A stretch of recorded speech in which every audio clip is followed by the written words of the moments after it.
Well, there. I am Mr. Beat, just another woke teacher. No, I'm kidding. I'm not awake. But I taught social studies for a while in the classroom, 12 years, and I left it. I miss it sometimes, and so part of tonight is going to be like trying to like see how it is still these days because it's been a couple years since I've been in the classroom. And my guest is somebody I've been following for a couple years, actually, probably since I left the profession. Her name is Emily Glankler, and she has, well, she's on social media all over the place, but her main platform is the Tickety Talk, or as the kids are calling it, the Gen Z or Gen Alpha TikTok, which I'm on TikTok, by the way. You can follow me, but I don't have near the following as her. She has like over 500,000 followers and high quality posts, combination of just historical lessons and just ramblings about being a social studies teacher in Texas. And so I'm very excited to have Emily from Anti-Social Studies here. So welcome. Hello. I got a live studio audience here. Yes. Oh, no, it's How's just it going? Yeah, great. Thanks for being here. Thanks for having me. I appreciate it. Yeah, I think you're the first one I've had on that is actually teaching in the classroom still. And so you got your one foot in the world of content creation and the other still. Yeah. So yeah, it's weird. It's weird. I'm back to school. My students do like a Jeopardy to welcome new kids. And I was a question on the school Jeopardy, and it was about my TikTok account, and it felt really weird, really gross.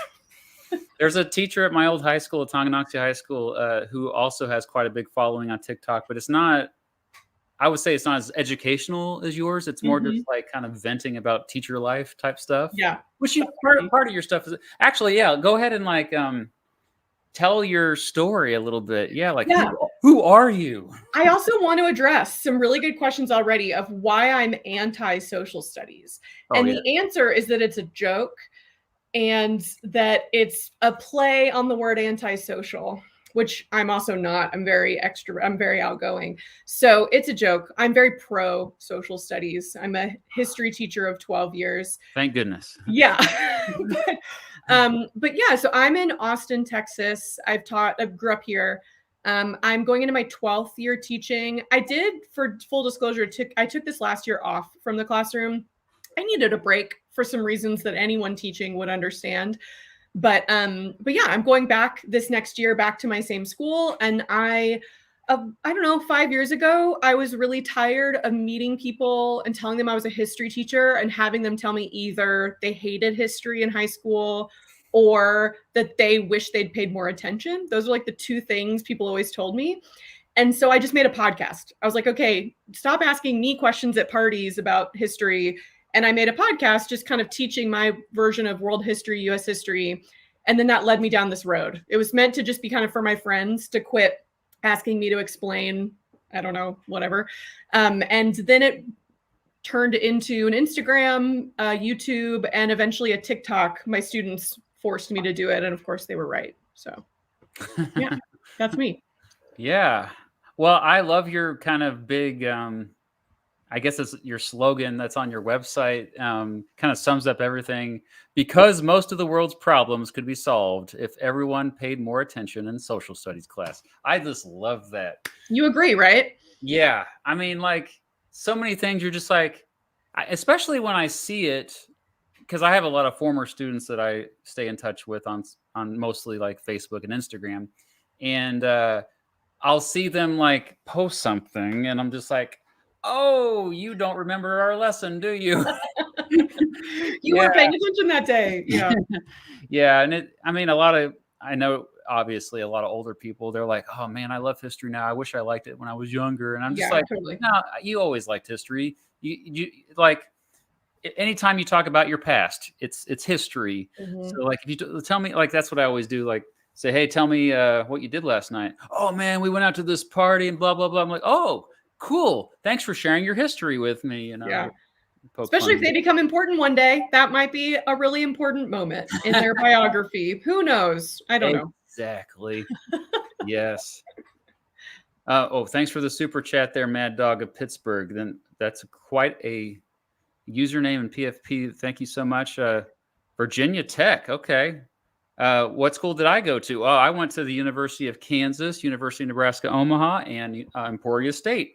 I'm overeducated, and I still have student loan debt because of that. Yep. What about you, Emily? Where'd you go to college? I went to the University of North Carolina, Chapel Hill, and then I did my grad school at Texas State down in San Marcos. Oh yeah, San Marcos. That's a great little city. I've never been there, but I hear good things. It's great. Sorry about North Carolina though, because obviously Kansas and North Carolina big rivals in basketball, and a couple years ago we kind of beat them in the championship. Yeah, and you took one of our coaches, I think, and then we took a coach back. I don't know. I honestly am a really terrible Tar Heels fan. I was really into it when I was there in college, but I grew up in Austin, and I'm not a Texas fan, so I'm just sort of like, I'm a casual observer. I just find it all very entertaining. So you were just sick of it. You had to get away from it, right? I didn't grow up being a UT Austin fan. Neither my parents went there. And so I was like, whatever. But then when I went to UNC, it was fun. I got all into it. I painted my face. But then when I left and moved back to Austin, it was like, well, that was fun. But I don't get upset about it now if UNC loses or something. Oh yeah, that's healthy. That's very it is, isn't it?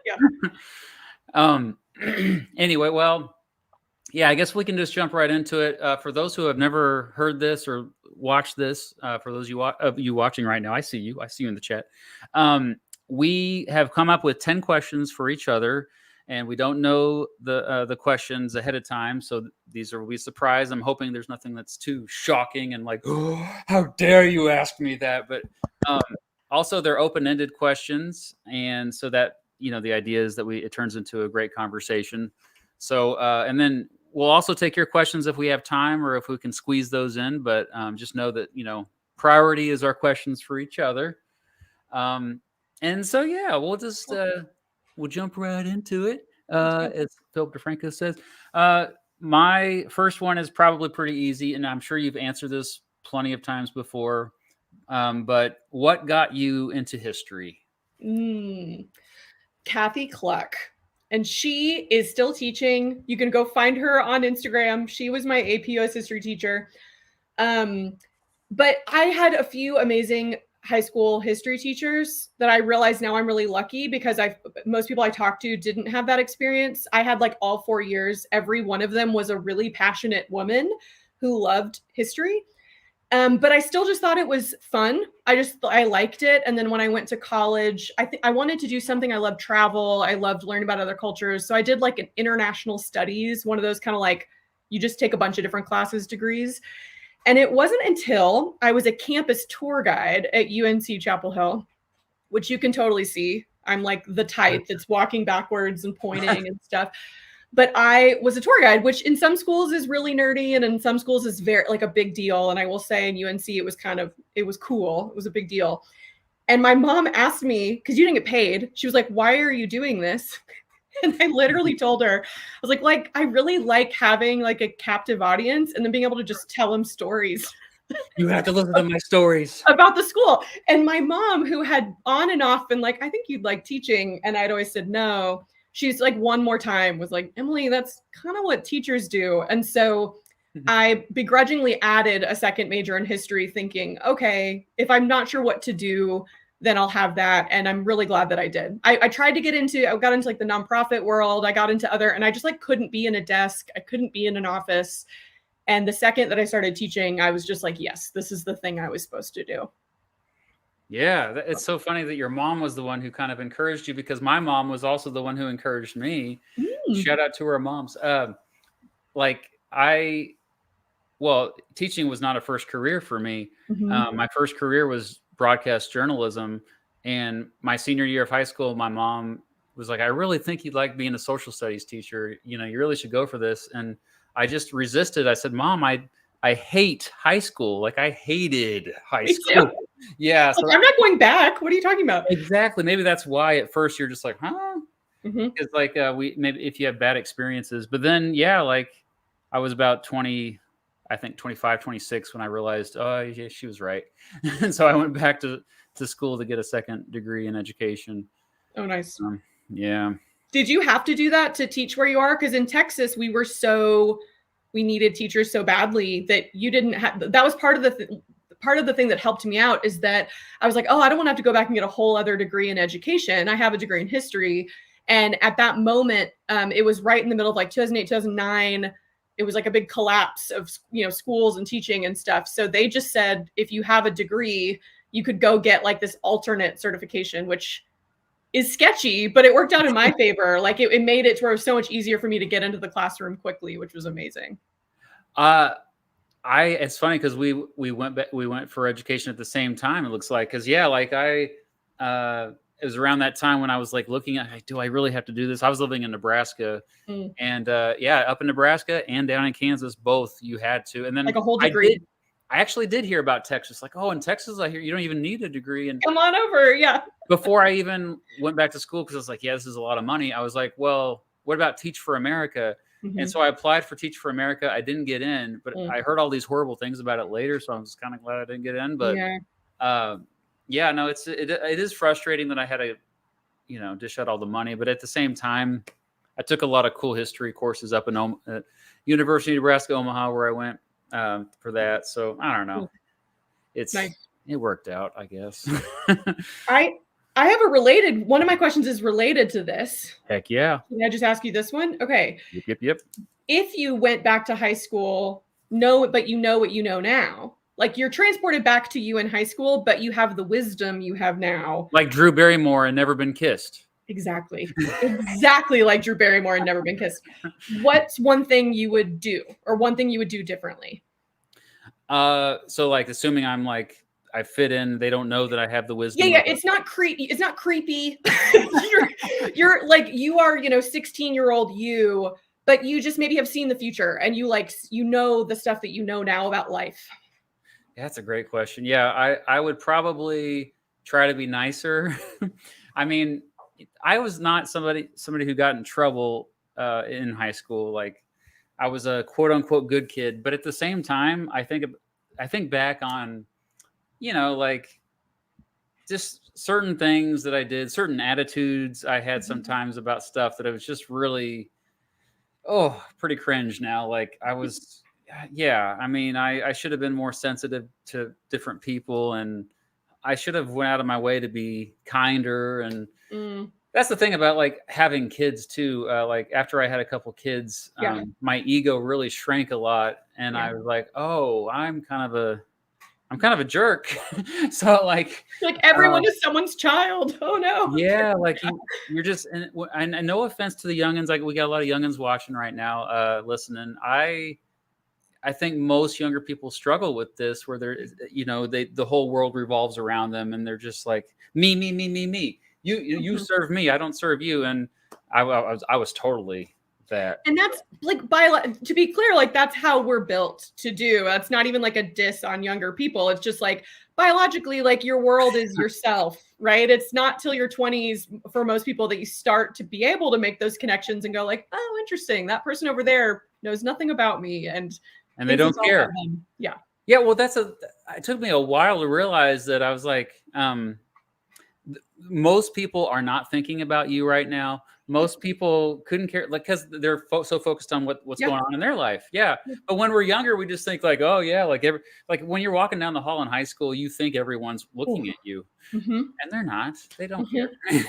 Yeah, that was kind of my answers. I would just care a lot less about certain things. Like I would just relax. I was really, really type A, stressed, wanted to get all A's, wanted to like do the right thing, do all the things I was supposed to do. And that served me well. I got into a great college, right? Like I'm partly grateful for that, but I also wish I would have just chilled out a little more. And like, it's going to be fine. You're going to enjoy it. This is like the freest you'll ever be. Like, it feels super stressful right now, but like, yeah, I would probably go to a few more parties and just relax a little more. The first real party I went to was like my senior party after we graduated. And I was like, everyone was so surprised to see me like. I was like, have y'all been doing this whole time? Yes, because I had no life, social life. I mean, you know, I had friends, but you weren't partying it up. Me neither. Right, which is probably good. That's probably why we're here and why we're really smart teachers now, but still, yeah. That's why we're alive. We didn't have any incidents. All right, let me see if another question is related to that. Oh, nope, not at all. So I'll just go to the second. So this is related to just all your experiences teaching. What is your crazy? I'm going to leave this very open-ended on purpose. Okay. What is your craziest teacher story? Okay. My brain went to one that might not be great for like an internet comment section. But let me think about my crazy. Okay, I guess I'll say it. And You can censor yourself if needed. I'll think about something else, but I had a parent early on in my career who denied very significant things that have happened in history in the 20th century and wanted a meeting with me to like discuss it. And I was like 22 and it was very stressful and overwhelming, and I held my ground, and I'm sort of amazed that I did. So that one was very real, but I don't really want to get into the details of that on like the internet. But my craziest teacher story, I guess, is just, I don't know. I think for me, it's been recently. I live in the community where I teach. I'm really fortunate that like I'm in my neighborhood where my students are, which I actually love, but I get why some people don't.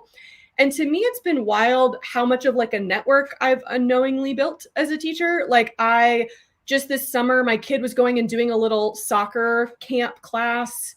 And all of a sudden I saw this guy that was coaching him and he was amazing. I was like, who is this kid? He's so good. He was in his mid-20s and he came up to me and was like, Coach Glankler. And I had coached him in tennis and he'd grown by like a foot and I didn't recognize him anymore. And like, I went to get my COVID booster and it was a student giving me the shot. And like, I run into students all the time. I really started to feel for the first time, like, oh, wow, there's this whole network of people that are full grown adults now that I've had a small part in. And it just kind of shocks me every time that they remember me, that I remember them. I don't know if that's crazy, but that's just been my like big moment, especially in the last year.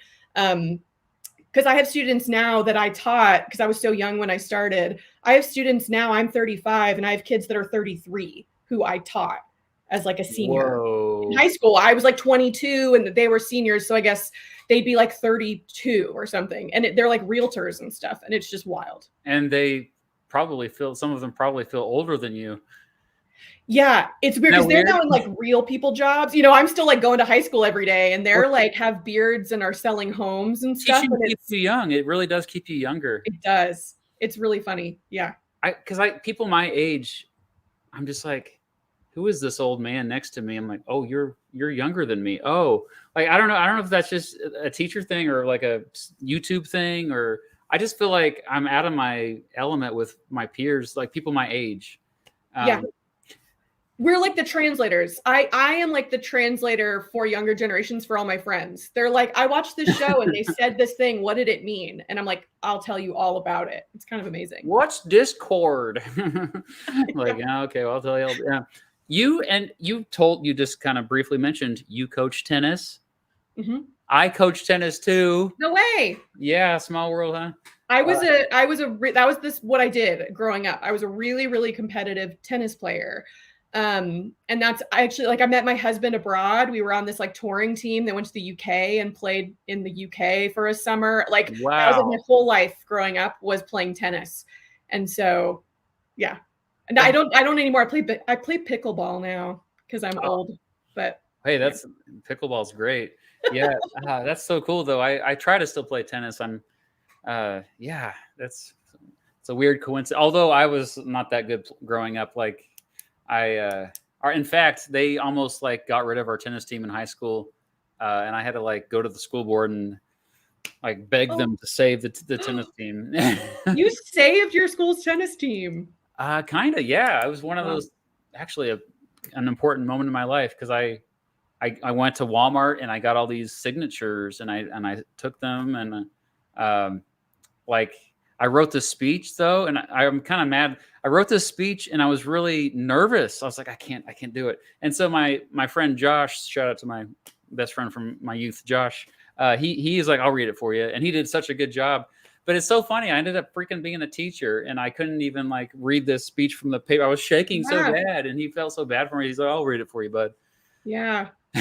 Oh, that's really funny. I hated public speaking, like in high school and stuff. I hated it, and now it's Yeah. weirdly one of my favorites. Like I perform improv comedy and like make YouTube videos, and it's like no one in high school probably would have assumed that I was like the same person. Yeah. Yeah. No, what kind of got me out of it was performing with my band. That got me, you quickly get over stage fright when you Mhm. just have to get up and play music in front of a drunk, hostile crowd.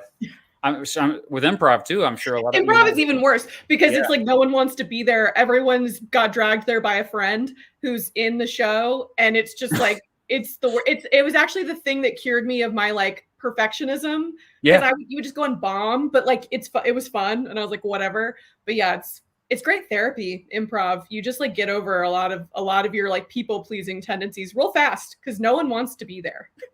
And To they watch. all forget. You think they're going to remember, And then but they like, forget. You don't even yeah, like remember what you did. It's like it's all fine, you know? I forgot the words to one of my songs one time, and it was like we kind of just stopped playing it, and then people you could at the time I was like so embarrassed, but then yeah, like I bet you not one other person other than me remembers that. Probably my brother who played drums with me. I bet you he does not remember that. You think about it once a week, probably. Yeah. Occasionally, yeah. I mean, actually, not really that much at all. Yeah, that's the thing. It's just like I'm not embarrassed anymore. It's kind of just really freeing. Okay, I have a related question then. If you're in a band, what do you do in the band? Well, growing up, my main instrument was piano. I took like 8 years of piano lessons. Mm, So keys were like, actually, you can probably see it behind me, my keyboard. yeah. Where's it at? Oh, there Do it you is. sing too? Oh yeah. I do sing. I'm not a very good singer, but yeah, those. And then I pretty much record everything myself most of the time. Like I play guitar. I even still bust out my trumpet every once in a while. Cool. And so all of my president songs, if you listen to the recordings, that's just me. Like That's all you. all the instrument. Yeah. And so my brother helps me out from time to time, but he plays drums, which his last name is Beat as well. So Perfect. makes sense that he was a drummer. Yeah, right. But I should have been a rapper. Although I do rap sometimes, like my George W. Bush song. But yeah, no, like it's something I've done since I was a kid as well. Like my parents had a karaoke machine and with a cassette deck. This is what my question's about. I'm so excited about this. Oh, well, finish your question. Well, my question is, how do you feel about karaoke? Oh my gosh. And I'll preface it by I love karaoke, so I'm just curious. Yeah. Yes, I can never find someone to go with me to go karaoke. Yeah, so I need to just go to Austin and Yes, come to Austin. love that place anyway. Yeah, no, karaoke is my favorite song to do karaoke. Sure. It's The End of the World as We Know It, and I Feel Fine by REM. That's a great one. Mine is What's Up by Four Non Blondes. Oh my gosh. They everyone gets into it. They wave back and forth. It's great. Yeah. I had a friend from another childhood friend. Shout out to Zach. One of his favorite songs was "I Touch Myself" by Divinals, the Australian band. Have you ever heard that song? I touch myself. It's actually inappropriate. It's not appropriate. But It was like on the radio. It's fine. Yeah. he wanted me to do that song so bad, and I'm like, no. And I think he ended up doing it. But no, that's like it has to be a song though. Like, it can't just be. The other thing too is like you can't be like a white guy like me going up and there and doing Dr. Dre. Like, No. so there's certain rules for karaoke, I agree 100%.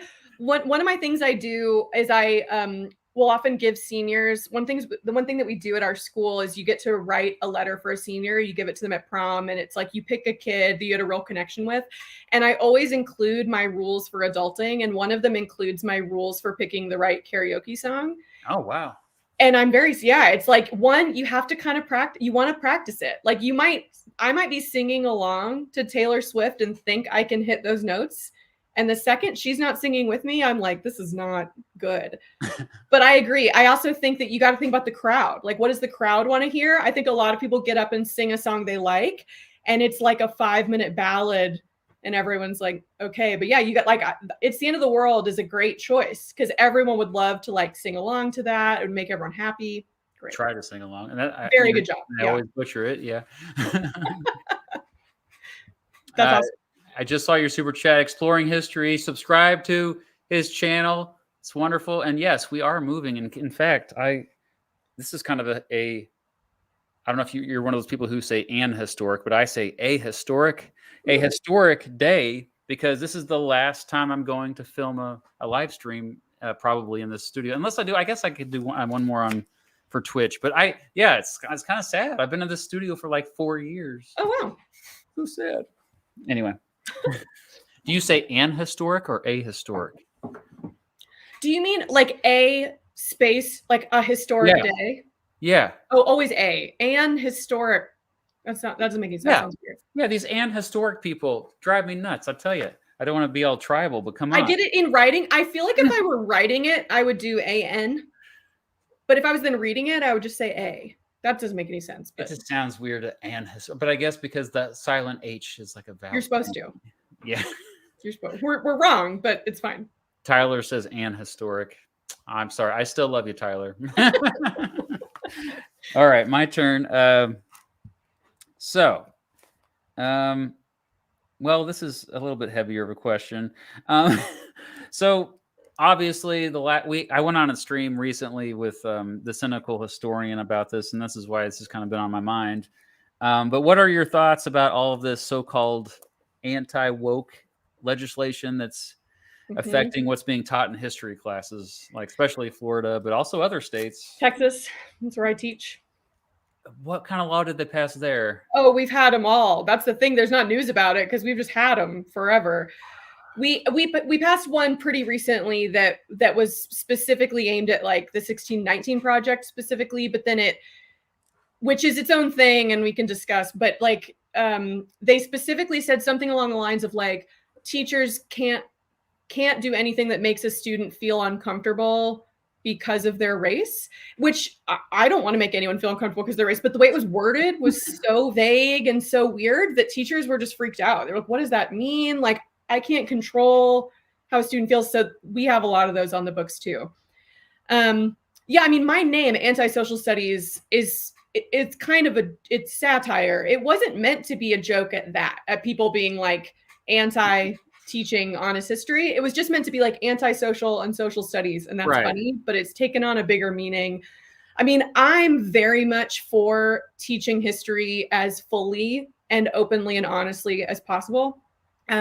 I still think like you don't go in as a history teacher thinking my goal, like I teach US history. My goal is not to get my kids to vote a certain way or to feel a certain way about the country or a person, but I do want to make sure that we learn all of it. I don't shy away from talking about some of the more uncomfortable topics. And one of the reasons why I got on TikTok is because of all these new laws. So I teach at a really wonderful private school that's super supportive, and they support, like we have a whole class that I teach called discussion skills, and the whole thing is like the whole junior class just learns like, let's have tough discussions together and like let's really get into it and learn how to do that. So they're like really into this kind of stuff.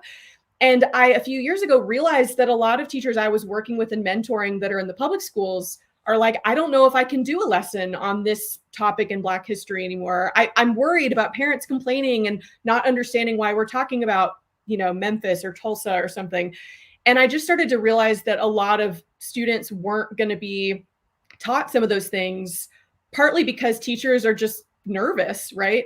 And so one of the reasons I made my TikTok was because I was like, well, I'm not worried about my boss finding a TikTok and firing me because I talk about rough things in American history.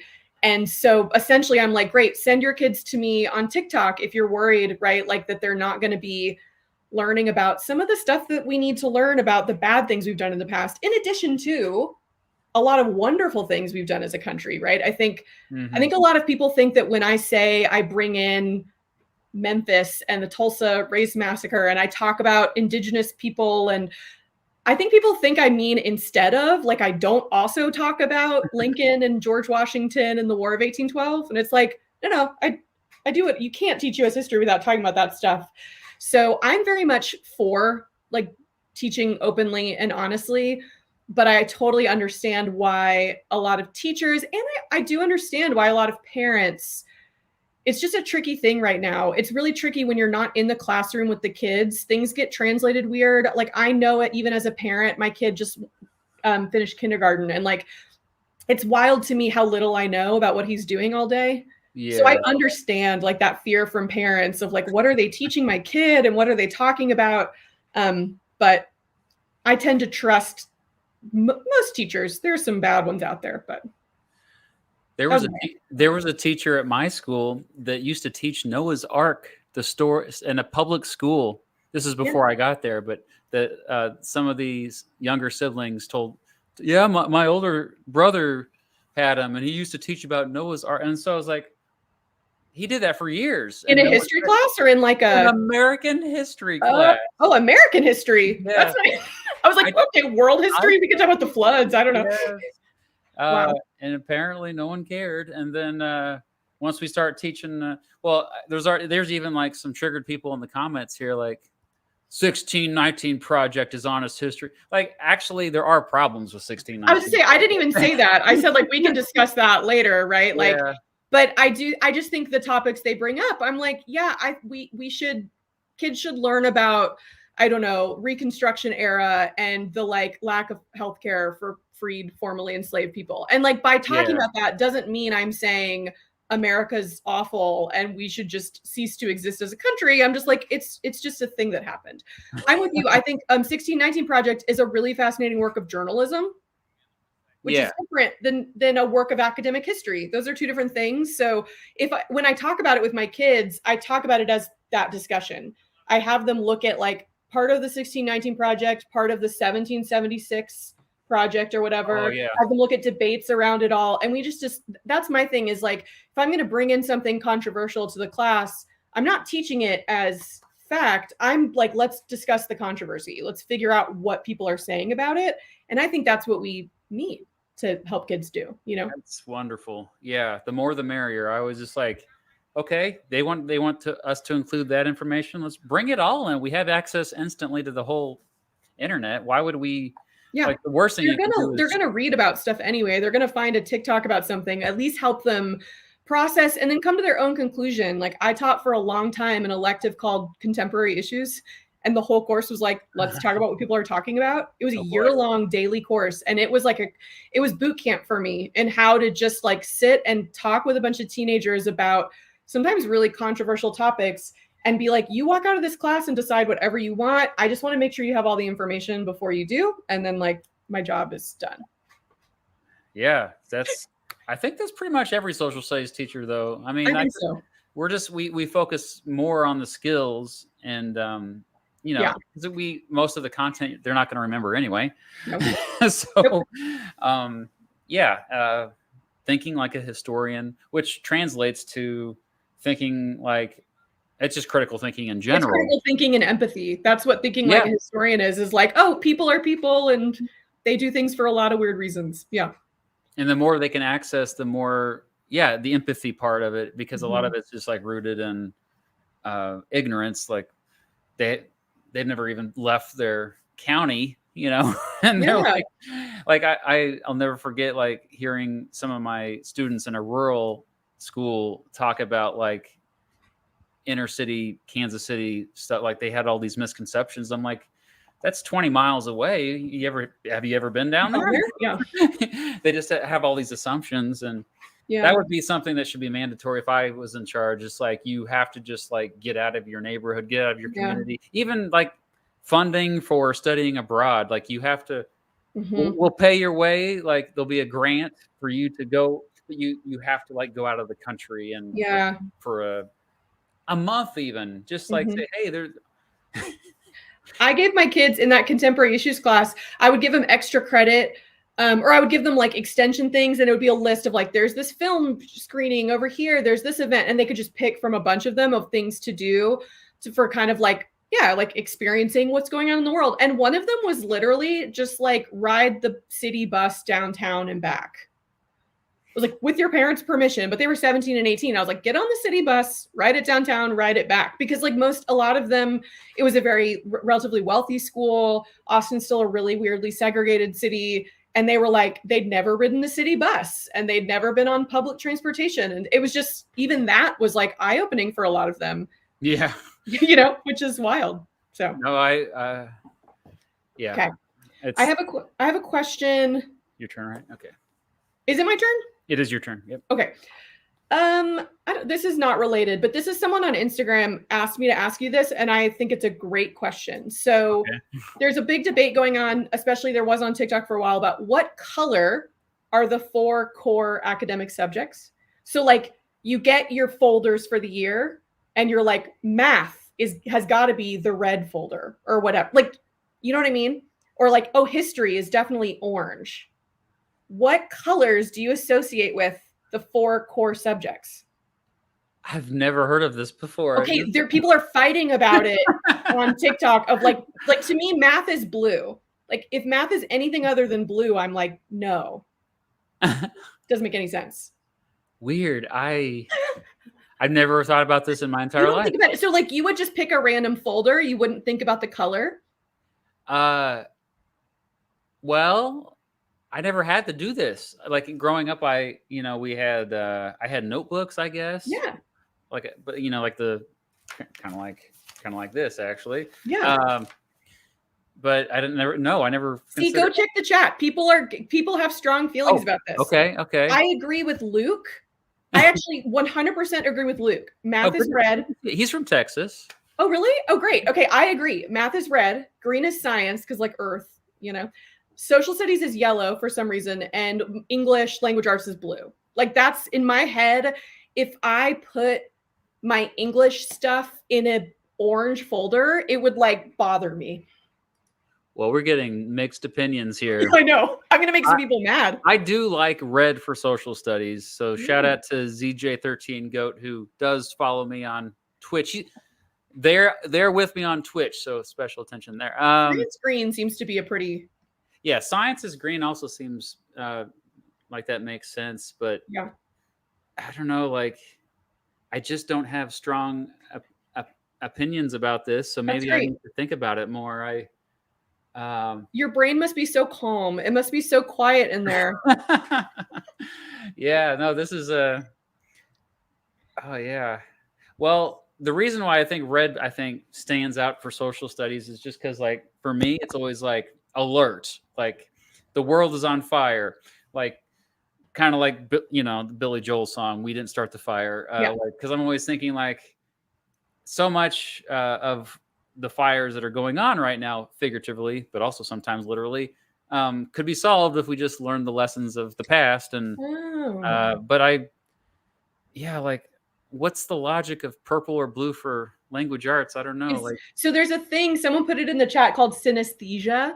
And there is a thing where people like, and some people have it a lot, and some people have it a tiny bit, and some people have it none, where like colors mean things. Like I had a student who would hear colors. They were a musician. And they would notate their music, but they would hear it as color. It was fascinating. I don't have to that level. But I think there's a lot of people that, they have a really strong answer. And I'm fascinated that you haven't thought about it at all. I'm so happy for you. That must be so... What's wrong with me? I don't know. It must be so relaxing and nice. You just go with the flow. It's great. Well, do you get goosebumps when you listen to certain music? Yeah. Okay. A lot of people don't. In fact, most people don't. So that's something I found out about. I was like, I just thought it was normal. So my whole life, and like until I was an adult. Yeah. Wow, I did too. Yeah, that's interesting. Anyway, okay. Well, yeah. I did not anticipate that question. Okay, so Bruh, thank you for the super chat. Says, what color is lunch class? Ooh. Well, you wouldn't have a folder for lunch. It'd be like rainbow. It'd be like Lisa Frank rainbow with the dolphin on it. It'd be all the things. That makes sense. That's because it's a healthy, balanced lunch. Is all Sure. the food colors. You don't want to just eat yellow foods like I do, mac and cheese and pizza. And this person says, "Thank you for the super chat as well. History is blue, math is red, science is green, English is yellow/orange." At least consistently, everyone seems to be saying science is green. So at least we've established that. Yeah. And then Andrew, good to see you, Andrew. Thanks for that. What are your biggest worries for the future? Well, as it turns out, I have a related question to that. Oh, great. Okay. So I'll just ask you, and then maybe we can both answer it. But I had well, that's kind of related. What's the quickest way to world peace? No pressure. Got it. I've been waiting for someone to ask me this. No, I'm just kidding. The quickest way to world peace. I mean, okay, this is going to sound, I don't know. My initial answer is like, put social studies put people in the humanities, elevate their position in society, make it to where like we're not just valuing people who are like smart at a specific task, but who are also like people smart. So I really wish that like, I feel like the humanities are seen as kind of soft, right? And it's like the world of business, the world of law, the world of engineering and science is seen as like real world, whatever. And that's super useful. But I feel like if we all in our different countries actively promoted, like, let's put, people who are teachers and nurses and, stay-at-home parents and people with English degrees and philosophy degrees alongside these other experts in positions of power, that to me is maybe not the quickest, but it would definitely, I think it would help get us there. Yeah. I don't know. You're a little biased, but yeah. I am biased, but I do think it's true. I think that especially like even when you talk about traveling, I think like people being well-traveled, I think if like to be in charge of a country, you have to like have done a number of like the kind of minimum wage jobs that are done in your country, like having a full understanding of like what people are experiencing, to me seems like the right step. Yeah, there's so many people that in power that kind of are on that pipeline from like private school, prep school. They grew up on the country club, then they go to Harvard, and then they all of a sudden they're in DC, and then career politician, career whatever, and that's fine. But I love that we're seeing like teachers running for office. I love that we're seeing, again, just people that are coming from other careers and other jobs to kind of serve. And I feel like that's what it used to be, right? It was supposed to be like you serve as part of your community, but you have your regular job and then you're kind of the representative for the people. And then you go back to your community. And I think if we promoted that more everywhere, I don't know. What's your answer? How would you make world peace? Oh, I really like that. I did have a different answer, but did you go literal? I was also like no nukes, like get rid of all the nukes in one snap, but I don't know. But I don't know if that's even possible now. There's some out there that are unaccounted for. That's true. Which is kind of scary. But no, you kind of really touched on something good there because and then related to that, we could say, term limits. But yeah, so many of the people in power are they were formerly lawyers. Mm-hmm. And then they like I remember I'm just thinking of it because like it was got a lot of media coverage, but Alexandria Ocasio-Cortez, she used to be a bartender. She's an economics major who was working as a bartender. Yeah, and I remember that was like a lot of critics were saying, "Oh, you're just a bartender," and I was like, "No, we need more just regular folks in there." Yeah, do bartenders not deserve representation in Congress? Do teachers not? That was supposed to be the whole point, is I think having more of a true cross section of not just, men and women and that sort of thing, which is important, but also, just like, it's just weird now that when if you look at Congress and you look at how many of them went to law school, it's like, that's great, but that's just like a very specific experience. And then when you kind of think about that, a lot of these world leaders get together and they all are kind of coming from their own versions of a similar experience. It's like, that's why I think Zelensky, the Ukrainian president, who was a comedian, he was like Jon Stewart. And and that could have been a disaster, but he seems to really understand what the people need in Ukraine right now. Like, he knows how to speak to them. He knows how to rally them because he's part of them. And I think that's really fascinating. Yeah, the average net worth of somebody in Congress is over $1 million now. So especially the class divide. Yeah. Yeah, and they get wealthier once they're in there. And then the fact that, the lawyer thing. The earliest representatives. I remember looking this up one time. I was like, oh, what were their careers? And a lot of them were lawyers, but a lot of them were also like most of them were farmers. Because like Thomas Jefferson, for example, he was always thinking about farming stuff. Yeah, like it was like, and so anytime he made a law, he was like, how is this going to affect farming? And so like, right. But like another thing is, they did their 2 years or 4 years and they got out. Like, I think if I ever did run for political office, first of all, it'd be at the state level, state rep or something, state senator, and then I would like get the heck out of there. Because like the other weird thing here in Kansas, I'm not sure how it is in Texas, but in Kansas you only meet like 3 months out of the year, and they don't pay. Yeah, same in Texas. Okay, yeah. See, and I'm conflicted. Every other year, the Texas legislature only meets during the summer every 2 years. Oh my gosh, it's crazy. No wonder no progress is made. Exactly. Yeah. Well, but see, and then I'm conflicted because the good part about that is like, oh, these people are forced to,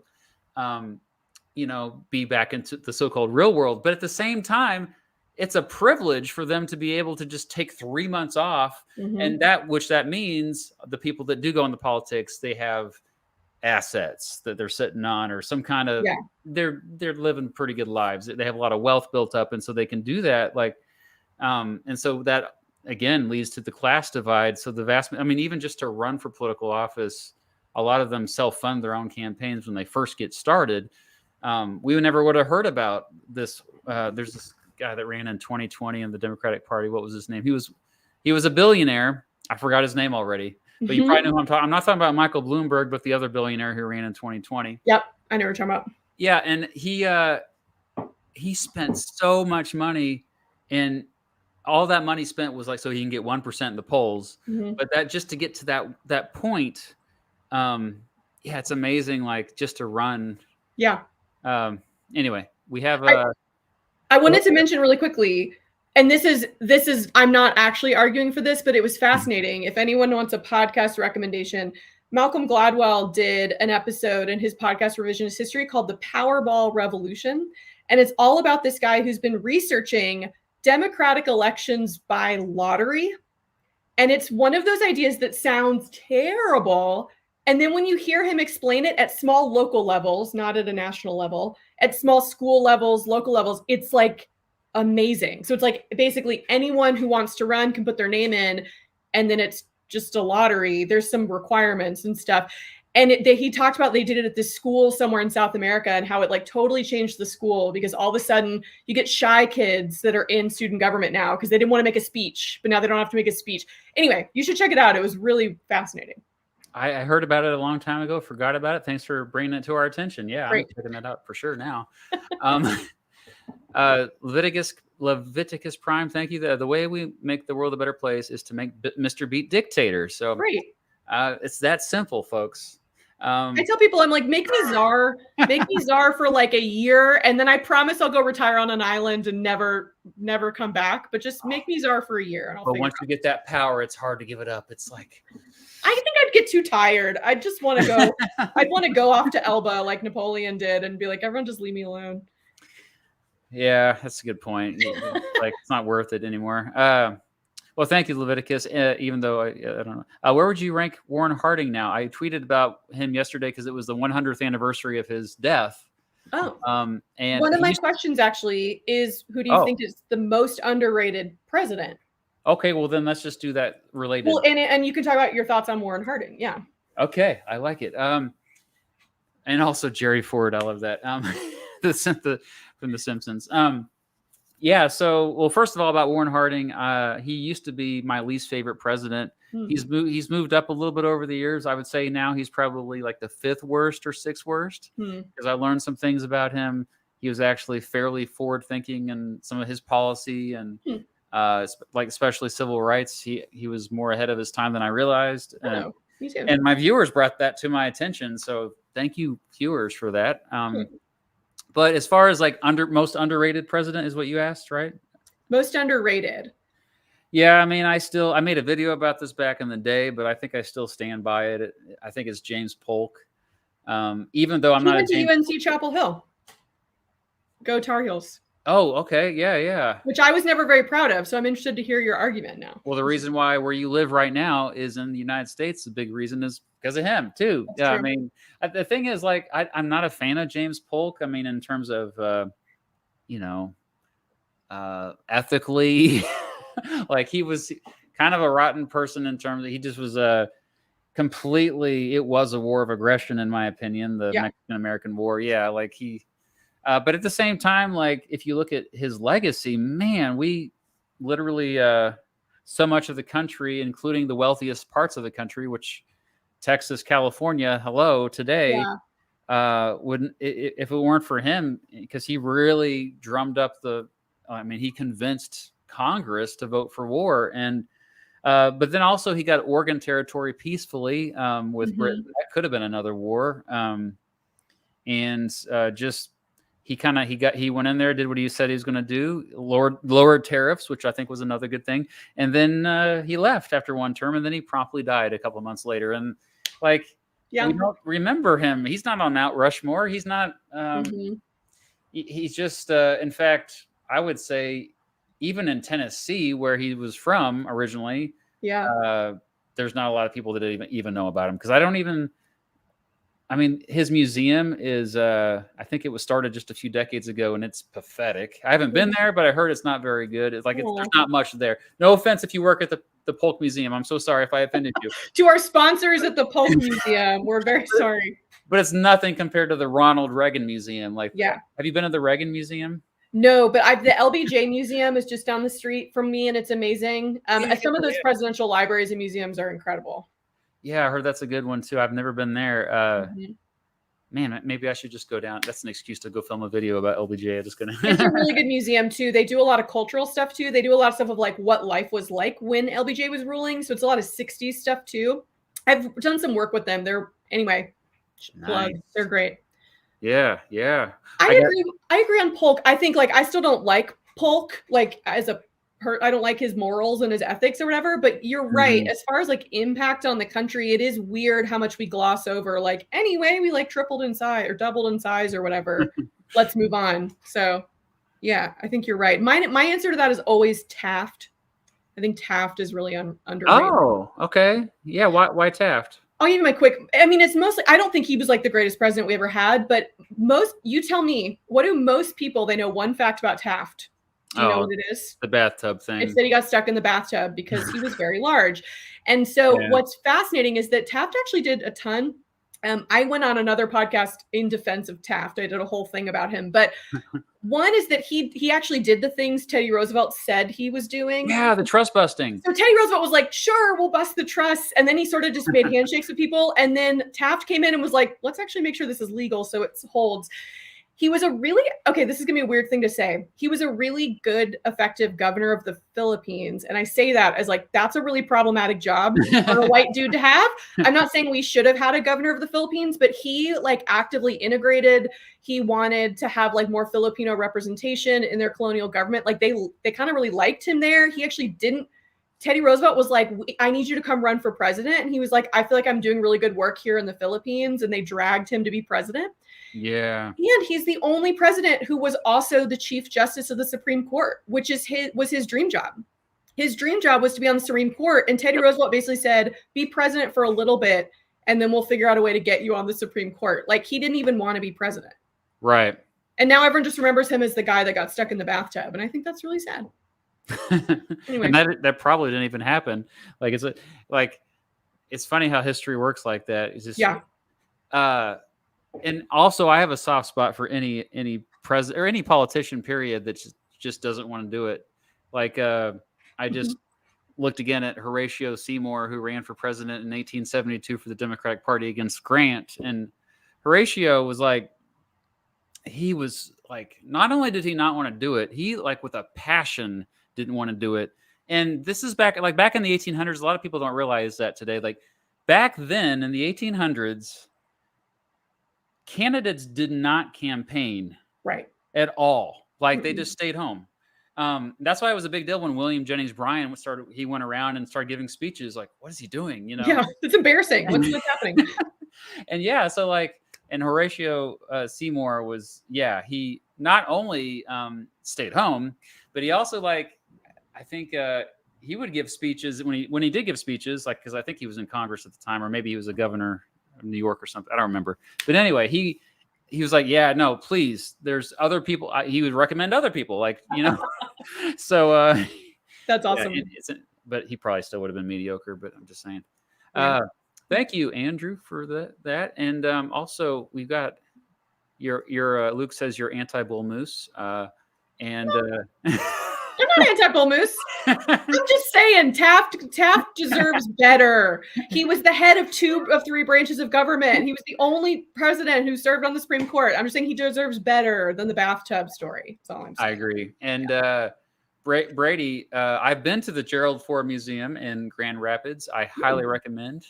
10 out of 10. The JFK Museum's really cool in Boston too. It's like right on the harbor. It's very JFK. You get to see like the yacht he got given as a 15-year-old birthday present. It's wild. Right on the harbor.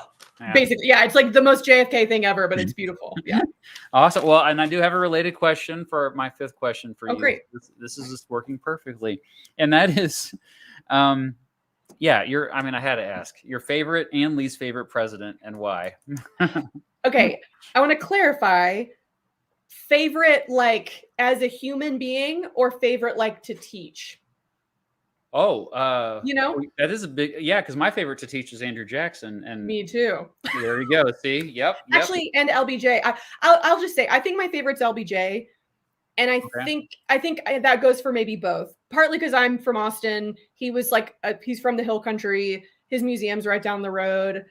I find LBJ really fascinating, and it's partly because I love learning about people who have all these contradictions, and LBJ is like full of contradictions. Like his legacy is like the Vietnam War, which is massive and we should talk about, but also his legacy is like Medicare and Medicaid and like all these different things. Like he did so much as president.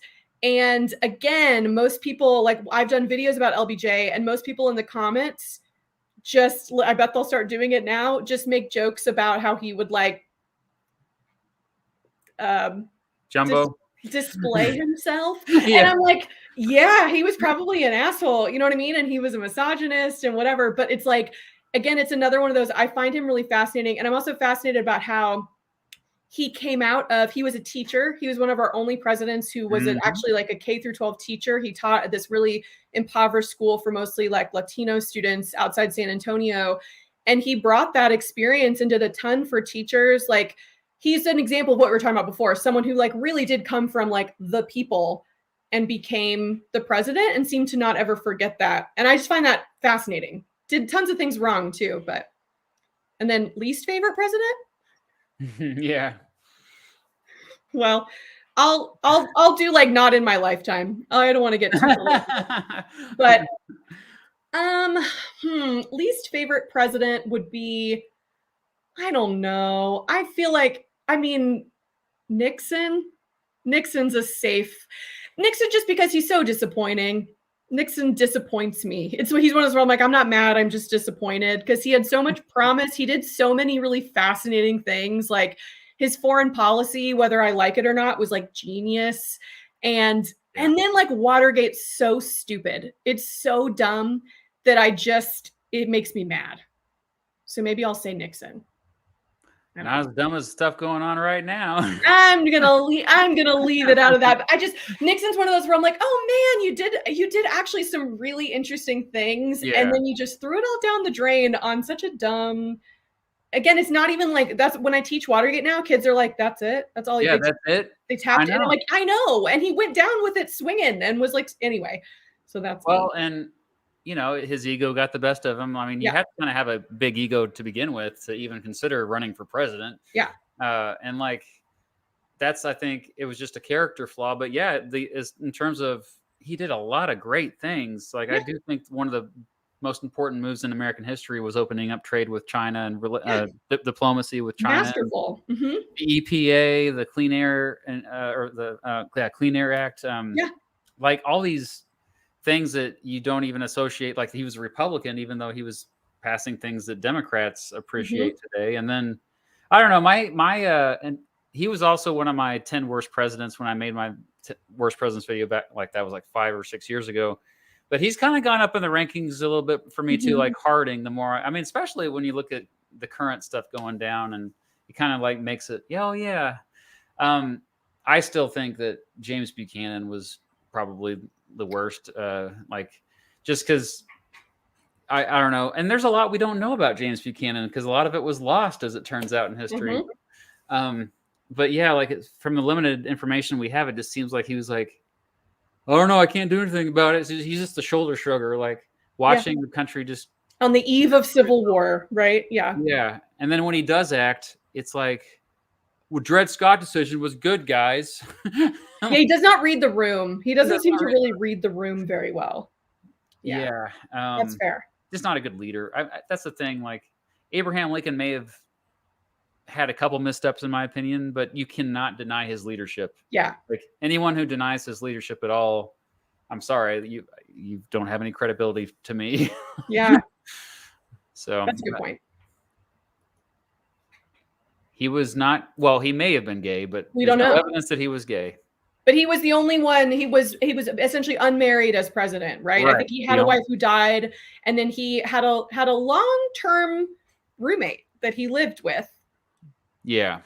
So yeah, that was yeah, that's all speculation. Who knows? Who knows? Maybe so. Okay, well.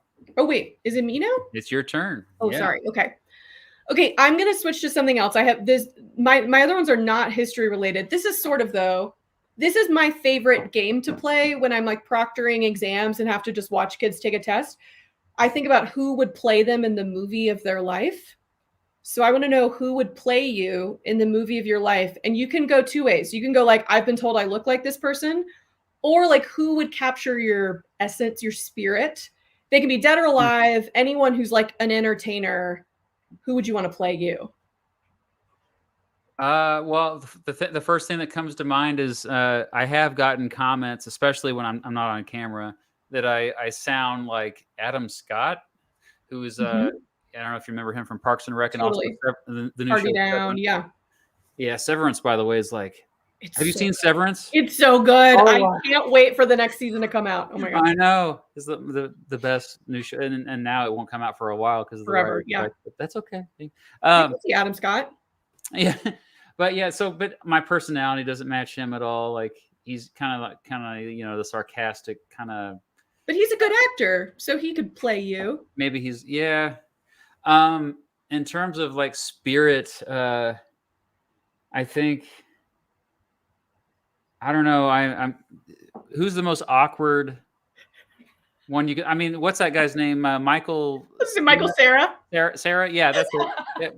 That's probably the closest thing, because like I remember seeing him for the first time in that was it Superbad, and I was like, this guy's like, he kind of reminds me a little bit of myself, and you know who I'm realizing you remind me of, and I hope I think you'll take this the right way. Do you know? Did you watch Party Down that Adam Scott was in? I don't think the one where they're caterers. Okay, no. He was also in Freaks and Geeks, but there's an actor that shows up all the time, and he has like long dark hair, but he sounds a lot like you. I think I know who you're talking about. I'm gonna look him up because I could see that too. Was he also in Silicon Valley?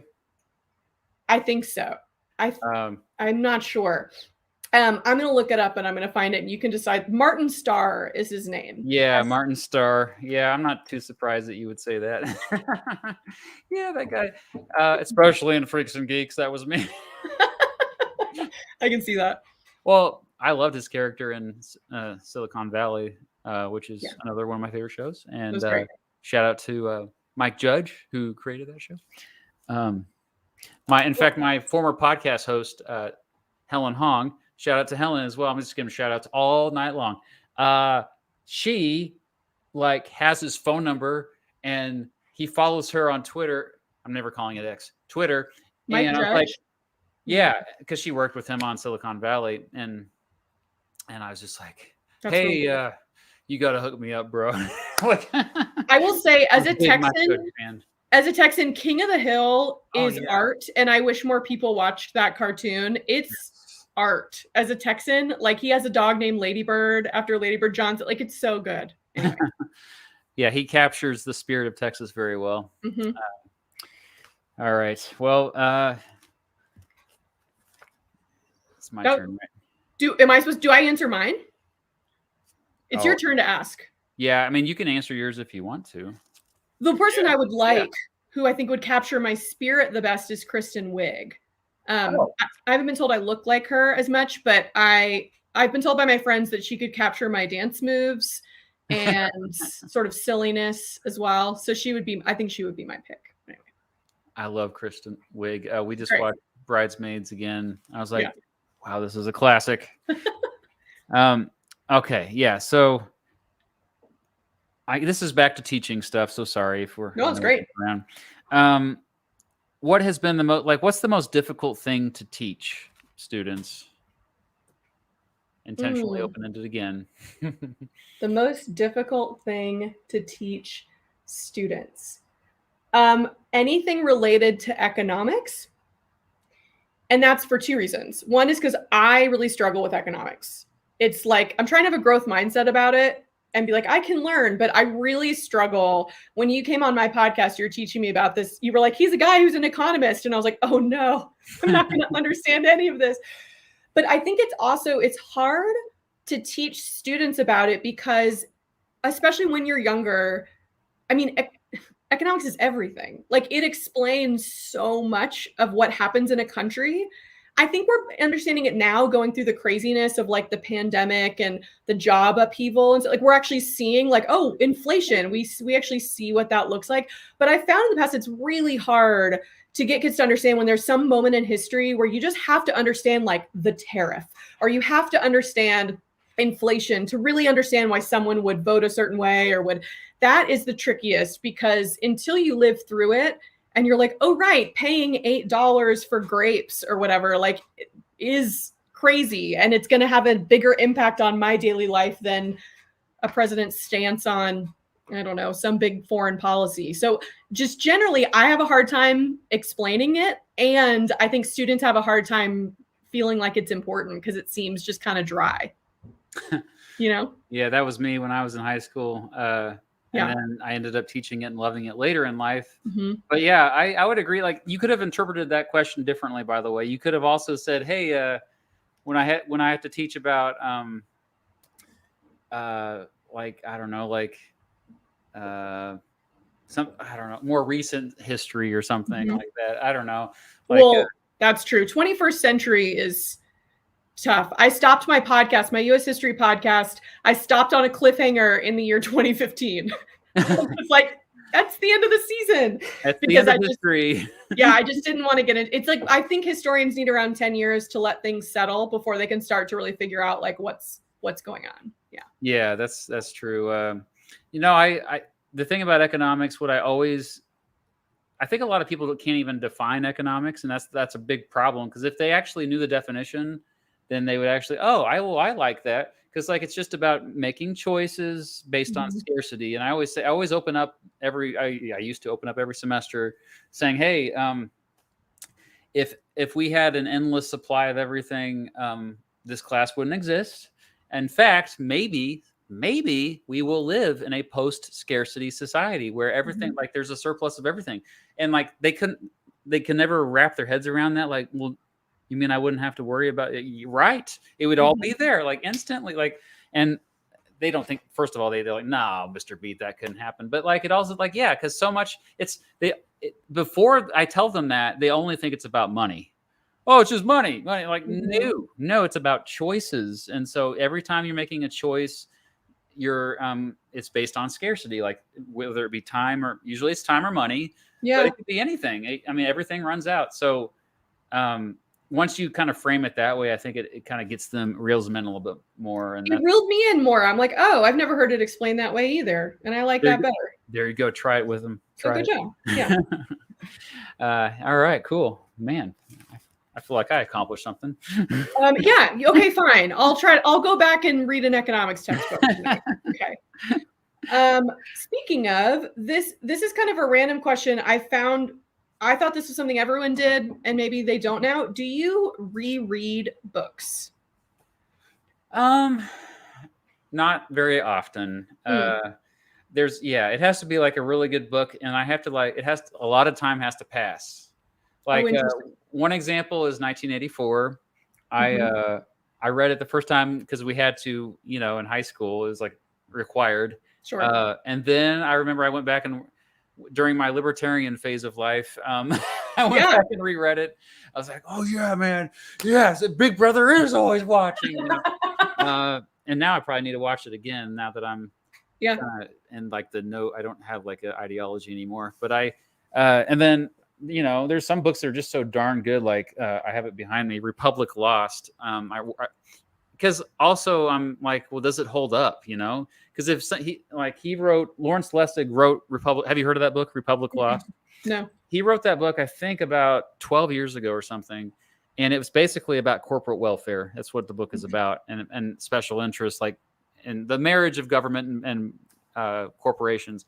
And I read it again like a couple years ago, and I was like, or no, this was during the pandemic, and I was like, holy crap! Literally nothing has changed. Yeah. Another book, one more that I reread recently was what's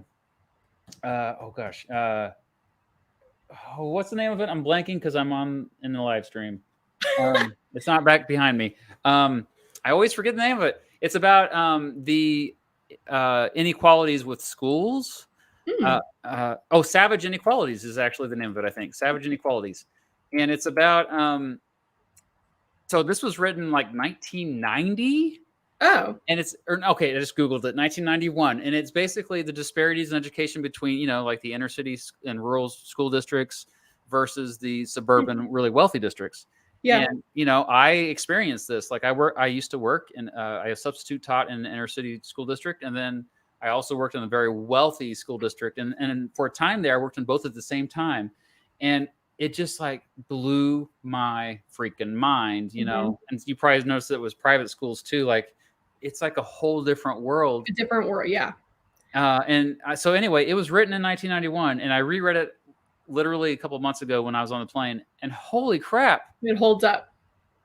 It's depressing how it holds, because it's like we really haven't made progress in 32 years. Yeah. Yep. Oh man. Anyway. Do you mostly read nonfiction then? Yeah, mostly. I mostly do fiction. I can't read. People give me books. People give me history books all the time, and my brain, I just feels like work. I have such a hard time. You like the Hunger Games? I love the Hunger Games. I like the Hunger Games. I'm reading a bunch of Sarah J. Maas right now. I read like fantasy, and I will read them over and over. Like Game of Thrones, Throne of Glass. Like if it's a fantasy, if it's meant to be for young adults, I'm there. And I will literally, I realized this was weird. I will literally finish a book and be like, that was so good, and like start it back over again in the same sitting. Okay. Which I just thought my husband observed it and was like, what are you doing? And so that's why I wanted to ask you, because I didn't realize that was so strange. No offense, that is strange. Yeah, that's totally fair. Yeah, totally fair. But a lot of those books though, like it's escapism, because it's like, oh, distant or like far off future or fantasy, but at the same time they're really social studies books. A lot of those books, they're all based on, I mean, I'm reading every book going like, oh, Game of Thrones, those are the Mongols, those are the whatever, like, and I like that. That's one of my favorite things. If people aren't really into history for any other reason, I'm like, you're gonna get so many references that no one else gets. Like you're gonna watch any movie and be able to understand like, oh, this was inspired by, I did a whole podcast episode about Game of Thrones and how it was basically just plagiarized from the English like War of the Roses. Like George R. R. Martin, you go to history, you learn about the War of the Roses, and it's like literally almost word for word, except for there's no dragons. It's like the same, And dragons, of course, that's been a mythical creature, has been around for that's a historic thousands of years. At this point. Yeah. Nobody's creative anymore. That's cool. Anyway, I think it's yeah, I could probably go on. Let's see. There's no segue. Is it my turn? Wait. It's your turn. Yeah, totally random. That's fine. We can go like. All right. So this is the 7th question.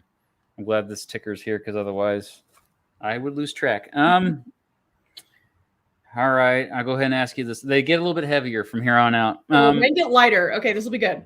Okay. So anytime I release a video about female historical figures, like for example, and I think I mentioned to this when we did a podcast together recently, it's like I did a video about Jane Addams and I was so excited about it. It's like, Jane Addams is so cool. She's awesome. But the video tanked, and I do other videos about female historical characters, and they also tank. Most of my audience, most people watching right now, listening, are male. Mm-hmm. Why do you think that is? And I kind of like, you're gonna get me in trouble with your audience. So, okay, history has traditionally been a very masculine discipline. And I think that's because for the longest time, history meant the study of like great men and wars. And I'm not saying that like I'm fascinated by wars and I'm fascinated, like a woman can be an authoritarian dictator too, but just generally, I think for the longest time, history was really traditional. When you talked about history, you were talking about like presidents and wars, right? Or like Napoleon or that sort of thing. And so I think that what's happening right now, which I hope I'm part of, is history is expanding to be about more than that, to say like, well, sure, but it's also just as legitimate to talk about social movements or to talk about what it was like, what families were like in the past. And sometimes it's more relevant what a family looked like than who was the president at the time, or looking at social movements, looking at resistance movements, looking at culture. And a lot of those, I think, for the longest time have been seen as like not as serious, and they've been seen as more feminine in an interesting way. Like I know when I meet someone, okay, I might get myself in trouble, but it's okay. I stand behind this. There is a class of people that's very specific, and I'm probably not talking about anyone in your audience, but there's a class of people that I now kind of call history bros. And every female historian, when I say those two words, immediately knows what I'm talking about. Immediately. And it's typically someone who's not a history teacher or a historian, but they just really love history, but in a very specific way, and in a way that they want to like prove that they know more about it than I do. And it's a thing that happens all the time. And it's wild to me. Like I'll be at a work party with my husband's work, and his CFO will walk up and be like, I heard you were a history teacher. And I can tell, I'm like, he's just going to want to talk about D-Day for the next 2 hours. Right. I love this. This is great. Yeah. Do you know what I'm talking about though? It's like, and I'm like, yeah, D-Day is cool. I'm like, but, and it's, I want to be really clear. I'm not saying someone who just loves history is this person.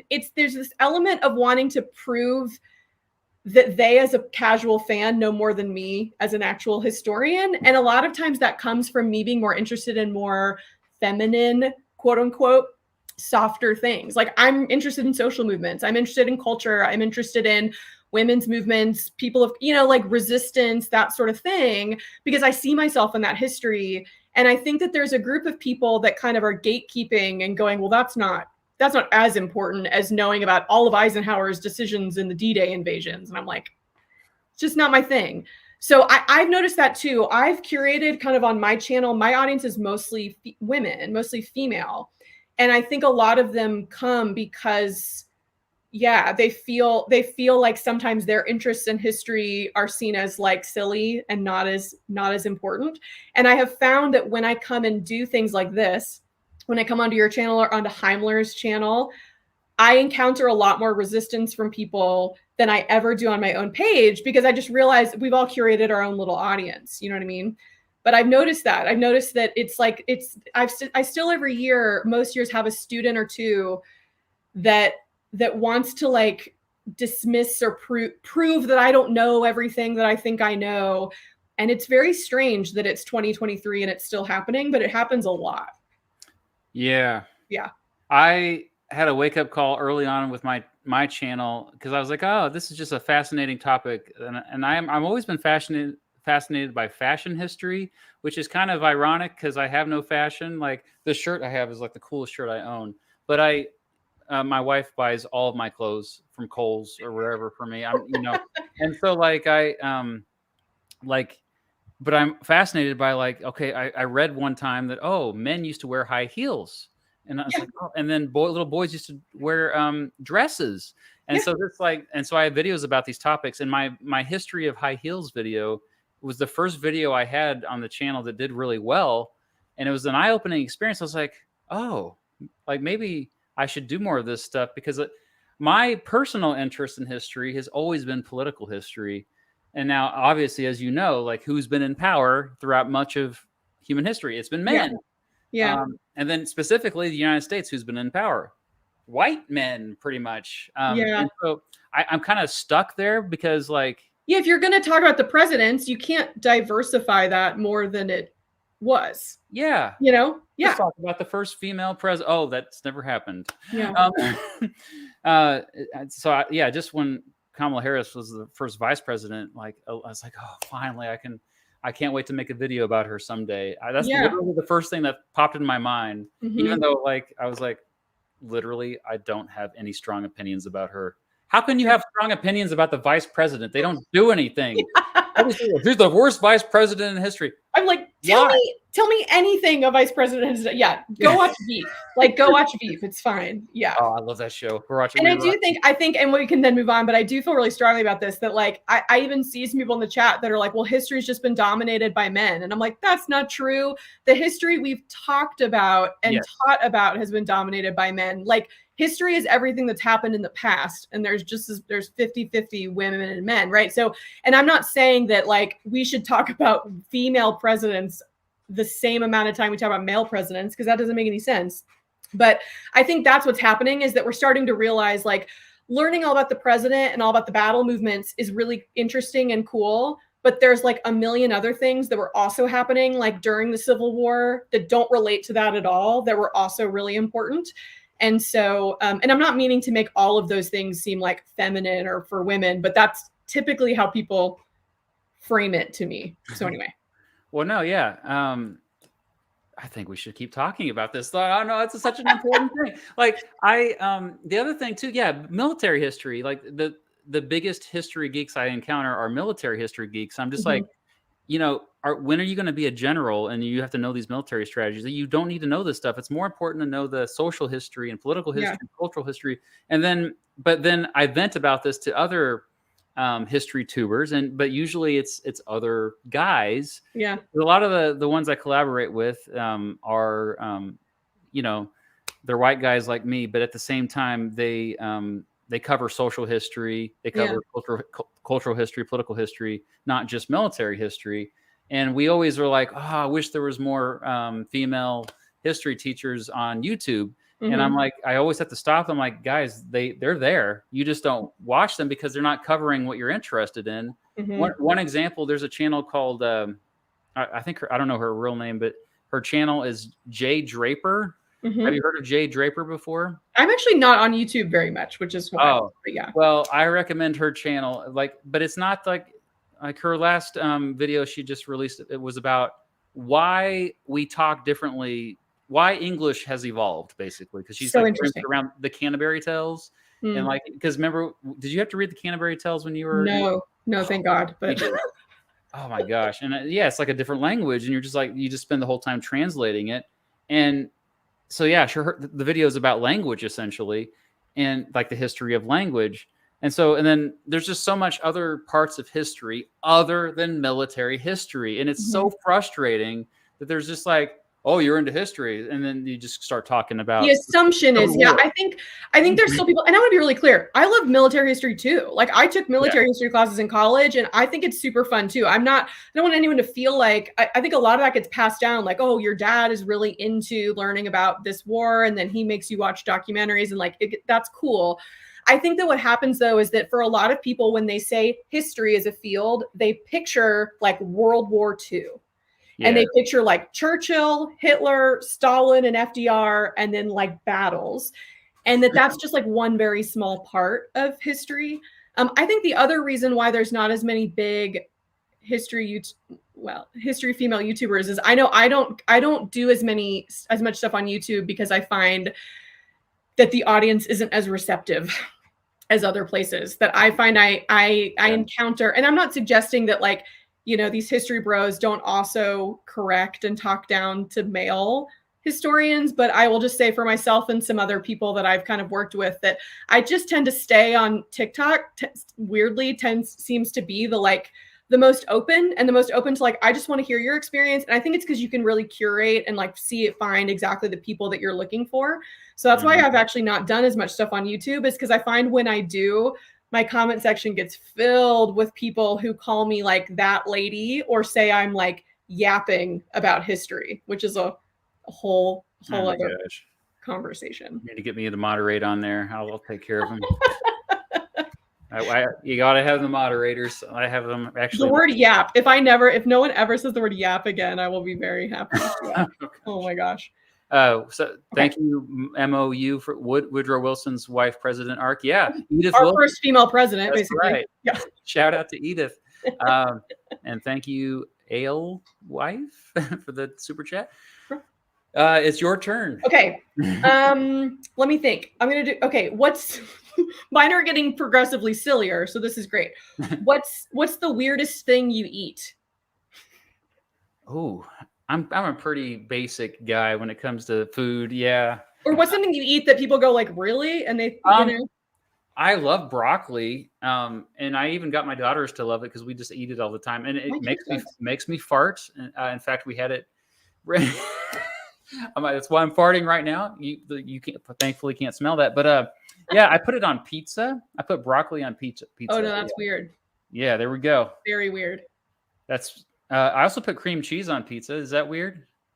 Or like I bet it's amazing, but yes, it's weird. Cream cheese and broccoli on pizza might be my new favorite type of pizza. Yeah. Mine is I put Cheetos on peanut butter and jelly sandwiches. Try it. It's really good. That actually does sound kind of good. You put a Cheeto, but you got to put it in the sandwich. Get a crunch. With jelly? Peanut butter, strawberry jelly, Cheetos. Try it.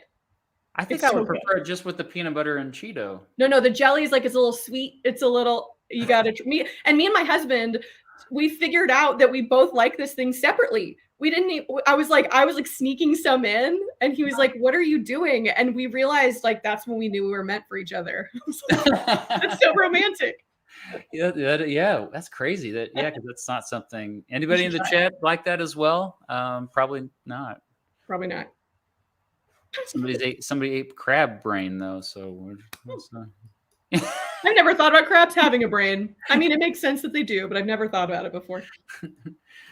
All right. Yeah, that lightened the mood a little bit after that deeper question. But I'm gonna make it. Oh no, I'll keep it light. Yeah, I was following your travels. So, I mean, we went to Europe for the first time recently, or I did. How was your European trip? Where'd you go? And have you been there before? Yeah, it was amazing. Yeah, I've been really lucky to travel a lot, and a lot of it I've been able to travel as a teacher, like travel with students and stuff abroad. Oh. So, but me and a friend of mine, Emily Poole, she's all over Two Pool for School. If you're a student that takes like European history, she's me, but for Europe. Anyway, we decided that we both have a fairly large social media following, and so we decided we would see if some of our adult followers wanted to go on a trip. So that's what this was in July. Oh. We opened it up. We built this trip called the Ottoman Empire in Europe. And the idea was like we would kind of, from the outskirts of the furthest the Ottomans got into Europe, Vienna, we would go all our way back to Istanbul and learn about the Ottomans. And we were like, any history nerds want to come with us? So we got 28 people signed up and came with us. And it was incredible. It was like 28 strangers. A lot of them were teachers. Some of them weren't. We did these fun little like lessons in advance where we would all get on Zoom and I would teach people about Suleiman the Magnificent or whatever. But yeah, so then we traveled around and it was incredible. So I got there a little early with Emily and we did Helsinki and Riga, which Riga was like my favorite place. And then we met up and did Vienna, Bratislava, Budapest, and Istanbul. And it was amazing. it's all the places that people don't go when they go to Europe. Exactly. American, yeah. Exactly. And that's partly why we did it. We were like, I know a lot of our followers travel and they'll go to Paris on their own, but they might, especially if they're women, they might be like, I don't know, should I go to Istanbul on my own? Spoiler, you should. It's an amazing city. Next summer, we're doing the same thing. We're going to Egypt. And it's the same idea. It's like somewhere that I'm sure a lot of history people really want to go, but maybe feel a little like, I'm not sure how to plan a trip to Egypt on my own. So yeah, it's been amazing. Maybe we'll join you. Shoot, that You sounds should like come. fun. It'll be Egypt in July, which as a Texan, I'm like, it's cooler in Egypt right now than it is in Austin, but it's going to be very hot. But Dry heat, though. It's a dry heat. Dry. It is a dry heat. Yeah. Well, is that one company or whatever that does those type of trips? Like, is it what's it called? I've done it with ACIS. That's what we did it with. But there's also EF is another one that does educational tours. I did EF, yeah. And then we're now working with one called Trova Trip that specializes in adult. So like the other two do student travel. So you might at your school have a trip going, but this one specifically does like adults who want to like get their adult audience to come. So basically 18 and up. We have to kind of like make sure you're a real person and you're not, I don't know, a creepy person trying to come on a trip with us, but otherwise anyone's welcome to come. And it was really fun to just meet a bunch of other history nerds and like build a new community. So yeah, that sounds like a blast. They did reach out to me too, and I was like, I don't know about that, because like it just sound like maybe I'll reconsider it though. Yeah, maybe I'll reconsider that. You reconsider which one? It was Trovo. I think Trova. Trova. Okay. Yeah. No, yeah. And they mostly do. A lot of their trips are more like hang out on the beach and whatever, but they had this Egypt itinerary that looked amazing. And again, I saw someone in the chat being like, I think part of the reason why we're doing it is because I think Egypt is one of those places that if you are a woman traveling, you might not want to just go solo travel on your own to parts of Egypt, right? Myself included, even though many parts of the country are very safe. And so that's the idea, is trying to build, anyone can travel. It's not women only, but the idea is sort of, it's me and Emily being like, we'll help you go to these places that you might have otherwise not have been. And it's been amazing. I just got invited to, a friend is getting married in India in February. So my husband and I just decided we're doing it. Me, him, and our 6-year-old are going to go. So I've been very lucky recently to go on a lot of big trips. So that's amazing. Anyway, yeah. We went to the UK. Nothing too exciting, but Scotland. We love Scotland. Very exciting. Scotland's amazing. Edinburgh, I recommend for sure. That was our favorite. Yeah. Do you like Harry Potter? Casual, but we went on the Harry Potter train. I was gonna say, because in Edinburgh, right, there's that whole little street that's like Diagon Alley, and it's very exciting. That too, yep. So we had to do all the Harry Potter stuff that we saw. They had a question. Sorry, I'll answer this real quick. What moment in history in particular comes to mind when you consider the history between the U.S. and specifically South America? This is what I studied in college. Go for it. I studied Latin American history and international relations. So specifically US and South America, to me, the moment in history is the Cold War. It's got to be the Cold War. And it's got to be like the US backing, often secretly, privately, whatever, backing these sometimes horrific governments that were ruling in South America. So like South America, right, was going back and forth between like maybe way leftist populist rule to then a military rule and back and forth. And in the Cold War, there were, especially in Argentina and Brazil, I mean, there was a period in Argentinian history is just called the Dirty Wars. They were just like that bad. And the more stuff gets uncovered and declassified, that's what's so interesting about learning about the Cold War, is that we're still learning things, because some stuff is still getting declassified. The more we learn how involved the US was in a lot of those South American governments, sometimes directly and sometimes just passively because of the Cold War. So to me, that's like the most fascinating. If you want to talk about the relationship between our governments, it's like anything in Latin America, you have to at least talk in depth about the Cold War to understand like any of those relationships. That a good introduction book that really got me into that. It was a Overthrow by Stephen Kinzer, and he's a journalist, so he writes in a way that's more interesting than a historian. So I recommend that book as a gateway to all that stuff because that opened my mind. I was gonna say you would probably be really interested in Chile too, with like so we sent economists down to Chile. It's called the Chicago Boys, the Chicago School. Yeah. Have you heard of this? Yeah, but I don't remember it very well. Ish. But that would be something you'd probably be interested in because it's like Pinochet, they had this authoritarian regime, but we sent down a bunch of economic advisors to be like, have you heard of capitalism? Have you heard of it? And so again, it's just fascinating. And I think it's it's really interesting how little we in the United States learn about Latin American history, even though they're our neighbors. Like we learn more about European history than Latin American history. So. Oh yeah, that's so crazy. I love that question. The first thing that came to my mind was just the Monroe Doctrine and how like kind of set the bar high early on, saying, yeah, you mess. We're just gonna like the entire hemisphere, our backyard. Yeah, yeah, that was we like called dibs on a whole hemisphere. It was wild. Yeah, and then Teddy upped it a notch, and then, but yeah, when we think about or when I think about the deep state, I should say. That's why I just think of the CIA, and especially what they did during the J. Edgar Hoover era. It was pretty shady. Like, yeah, there's probably stuff going down right now that we don't know about that's pretty shady, and we'll find out when they declassify it in 50 years or whatever. Yeah. But a lot of that was just like doesn't make us look good. No, and I have a lot of sympathy now for people in this conspiracy theorists in the 60s and 70s. I have so much sympathy for because I'm like, you were kind of right. There was a lot of stuff that people said like, y'all are crazy. And then it was like, oh no, the government was actually covering up a lot of stuff. So I'm not a conspiracy theorist, but I love learning about them. And I love understanding like where they came from. And yeah, that Cold War era is just rife for them. And honestly, more of the theories are probably righter than they are wrong, Yeah, totally. Like the Tuskegee experiment, for example. Yeah. You're like, they would never. Yes, they would. Yeah. Yeah. All right, your turn. Okay, this is out of left field. This is my favorite if I'm like sitting around, I have a bunch of friends over and I want to just start a conversation. I'm going in a different direction than you, I'm realizing, but if a witch wanted to summon you with a spell, what 3 items would they have to like throw in the fire to summon you? So it's the Mr. Beat spell. So we need, and it's like 3 items, and you can be as specific as you want, but that would like summon you. They have to be inanimate objects. They have to be like actual tangible things, but it could be very specific. For example, one of mine would be a passport with a stamp in it. Oh, yeah. Like I love to travel and stuff. So it'd be like, to be able to summon me, you have to go visit somewhere and then you throw your passport in. That's one of mine. Oh, wow. That's a tough question and such a creative question. Wow.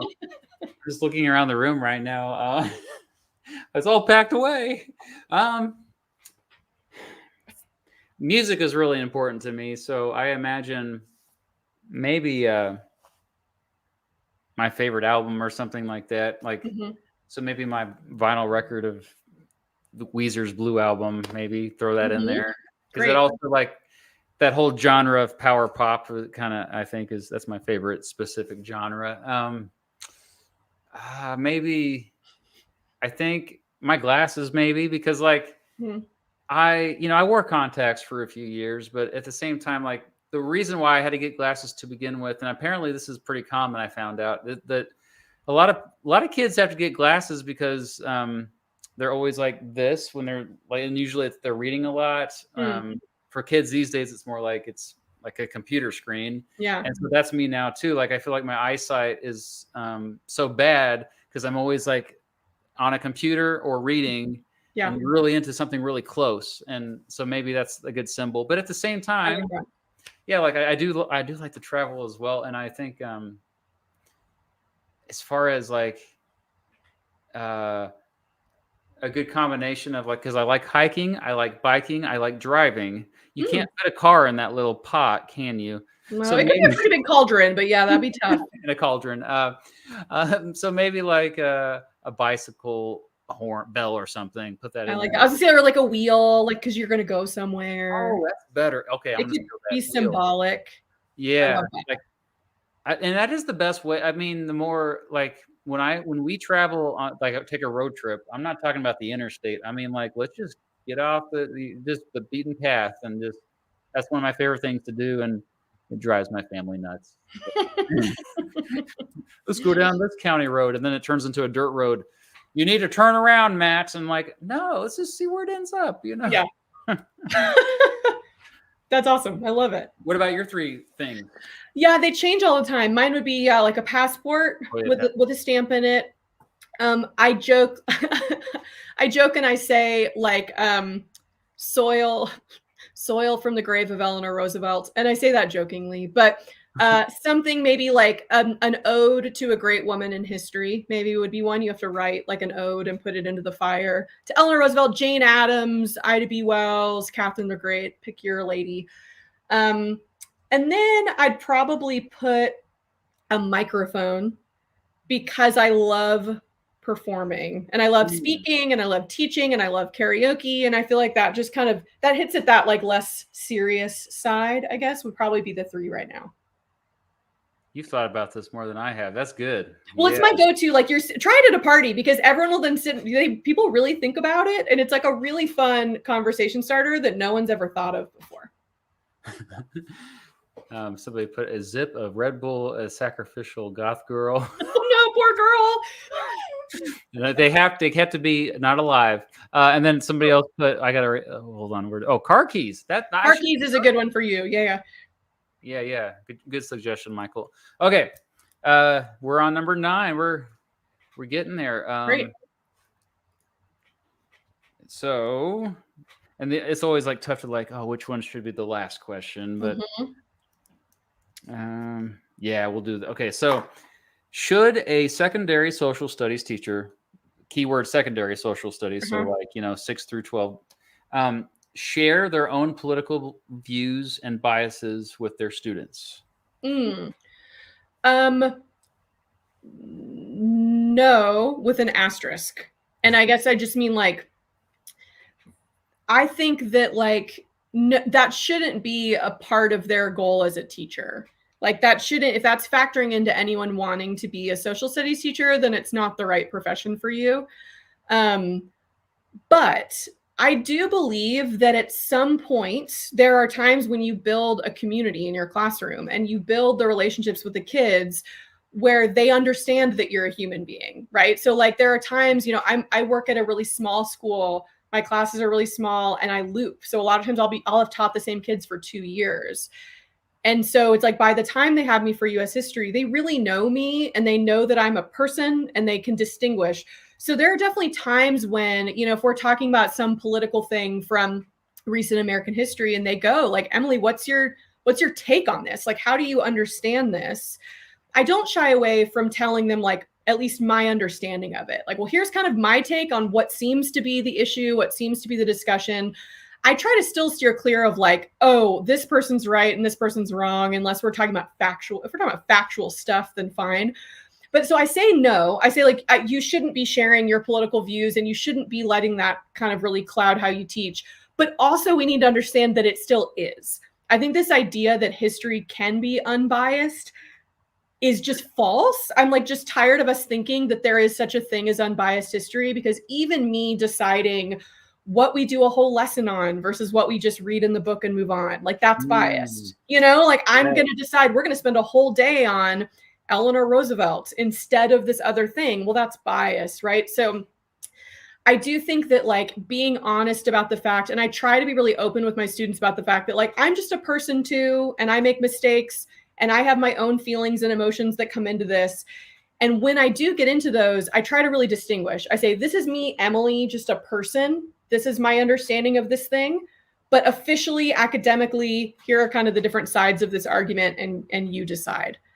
So officially, no, but then within nuance, like once you get to know your kids, once they get to know you, once you know the parents and you build that community, it's like if they're looking to you as a trusted source to try to understand what's going on in the world right now, then I'm so grateful. Like I have kids that will walk in when there was one of the impeachments, like it was announced that Trump was being impeached, and they were like, what's happening? I don't understand.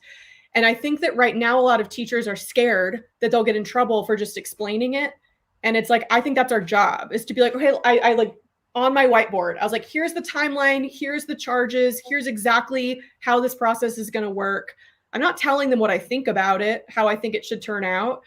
But I think that by saying we should have like a super unbiased history class, we're scared to talk about anything that seems in any way controversial, which means we're just kind of telling the old story over and over again, you know? Oh yeah. I've actually kind of changed my mind on this question over What's the that? years. When I started teaching, I was like, they will never know my political beliefs Yeah. and political party especially. And it did always help that I was never really, I was always independent anyway. like, and so, I mean, I taught government specifically for many years. And so it was really difficult in that class.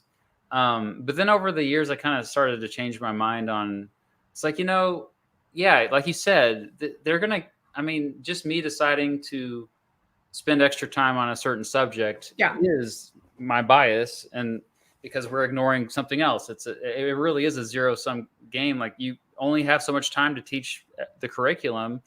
And if I focus more on this and leave that out, and then, how you teach it. And it's just hard to be completely objective and neutral. And so I did like when I was still in the classroom, I never told them, but once I got out of the classroom and I realized, I have a wider audience too. They need to know where I stand. And so finally I just did a stream where I just took a bunch of political tests. Yeah. And I still like confuse the heck out of people. They want to put me in a neat box. And I love that because I'm like, no, I kind of, and then my students actually would try to predict, especially in government, when I taught government, they would like, it would be hilarious because some of them would just swear up and down that I was a Republican.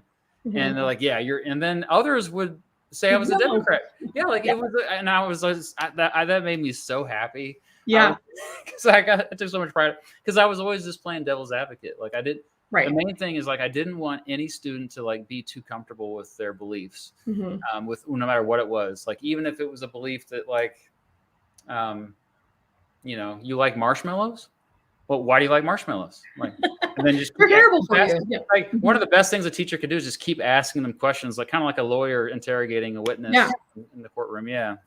One other thing I'll say too is that I do think it's getting harder. I think in our current political climate, it's getting harder to just be that like, no one will know how I voted because the two sides are so extreme right now that it just feels like it's really hard.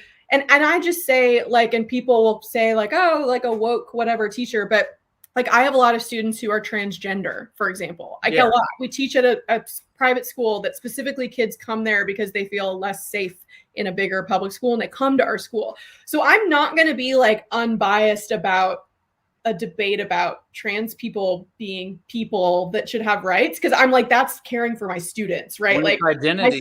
They need to know that they're safe in my classroom. So I'm not going to be like devil's advocate, and I know to some people that's too political and that's too much, but my job first and foremost is to teach the kids that are in my room and make sure that they feel safe there. And so it's interesting because it's getting harder now. So many things that used to be more personal things are getting highly politicized. Yeah. So it's harder. It's just harder as a teacher to be like, well, if I'm serving my kids and making sure they know that they're like safe here and comfortable here, that feels like a political statement, even though like, I don't personally think it is. But anyway. Yeah. I mean, I think of it, I mean, that's the thing. You want your kids to be happy. And if there are people that are bullying them, because that's what we kind of, every teacher I've ever known, like we just kind of like go on red alert when we sense that a kid is being bullied. Like, and so we will like be the first to like step in and try to protect them as best we can. And unfortunately, a lot of them are being bullied for that very thing. And it's their parents are teaching them. It's sad because a lot of the parents are teaching their kids to bully. It's like, just let them be themselves. They're not hurting you. You can live your life freely. They're not have nothing to do with your life. And it just blows my mind. It's just, we'll get through this someday. It's kind of probably similar to like the, 1950s teaching in Texas, like you're just trying to teach your African American students, like, hey, I want you to be happy, and you shouldn't feel ashamed for being yourself, and right. And I don't want you to get And kindness and empathy and acknowledging someone's humanity, I don't think is a political statement, but I know that it is sometimes. And so I always make that caveat that, like, if you're being, I just can't imagine what it would feel like to have my class like debating my existence as like a thought experiment. It would feel so horrible, you know what I mean? And so but like, they don't, I'm not telling them my views on Biden as president versus Kamala Harris as vice president versus whatever. Like, that's not really what I'm talking about. That stuff, I'm just like, hey, here's what people are saying. You hear the facts we know, you decide, right? Yeah. Everybody's a human. Of course, when we walk by somebody who is sitting on the sidewalk who doesn't have a home and they're just sitting there begging for change, you're just like, don't get me started about people that are going through homelessness. All right. It's me? I have, how many more do you have? I have 2 more. Then it is you. Yes. Go ahead. All right. I'm going to go totally off the rails to talk about something different. All I wrote was ghosts. Do you believe in ghosts? Have you ever had an experience? What do you think of people that have these like ghost stories? Well, I used to really be into ghosts when I was younger. And my wife, Mrs. Beat, did as well. And in fact, we visited places. I wouldn't call us we weren't ghost hunters, but we would stay like at this old hotel. Did you watch Ghost Hunters? Because I did. We used to watch that. I loved that show. Yeah, and I also appreciated how they were trying to use the scientific method to figure it out. Now, all the evidence that in fact, me watching that show over the years kind of made me kind of get out of it, because I was like, well, they're never really finding anything. The evidence, they never. It's like, we just missed it. Yeah. So I kind of, not anymore. I don't really. I mean, ghosts could be real. I'm just waiting on the evidence. It's one of those things where I don't like to ever discount anything completely.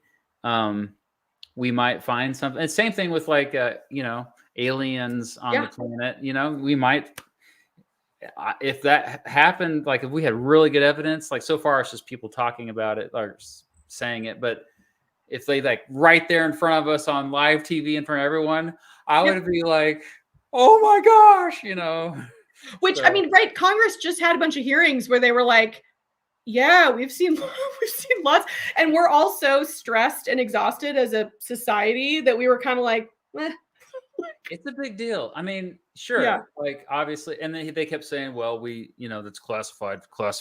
Sure. But if it's classified, that means that, as we history teachers know, someday it's not going to be. We're going to learn, and hopefully, and there's something to classify, Which is anyway, so we're going to find some exciting things out in the future. That's what I kept thinking. I'm like, we may not know today, but we're going to find some cool stuff out in the future.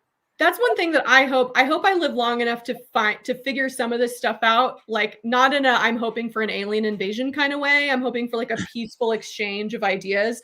But I want to know, because it's like the more you learn about the universe, the more you're like, oh my gosh, there's so much out there that we don't know. And ghosts. I don't believe in ghosts, but I want to, and it's really fun. And I believe people who have ghost stories. Like, I believe them to 100%, even though I'm like, there's no way, but I believe that happened. So I love it anyway. Well, yeah, because we're not in other people's minds, or so I believe that people have these experiences. Same thing with religious experiences. It's like, I'm not going to say you didn't have that experience. No idea.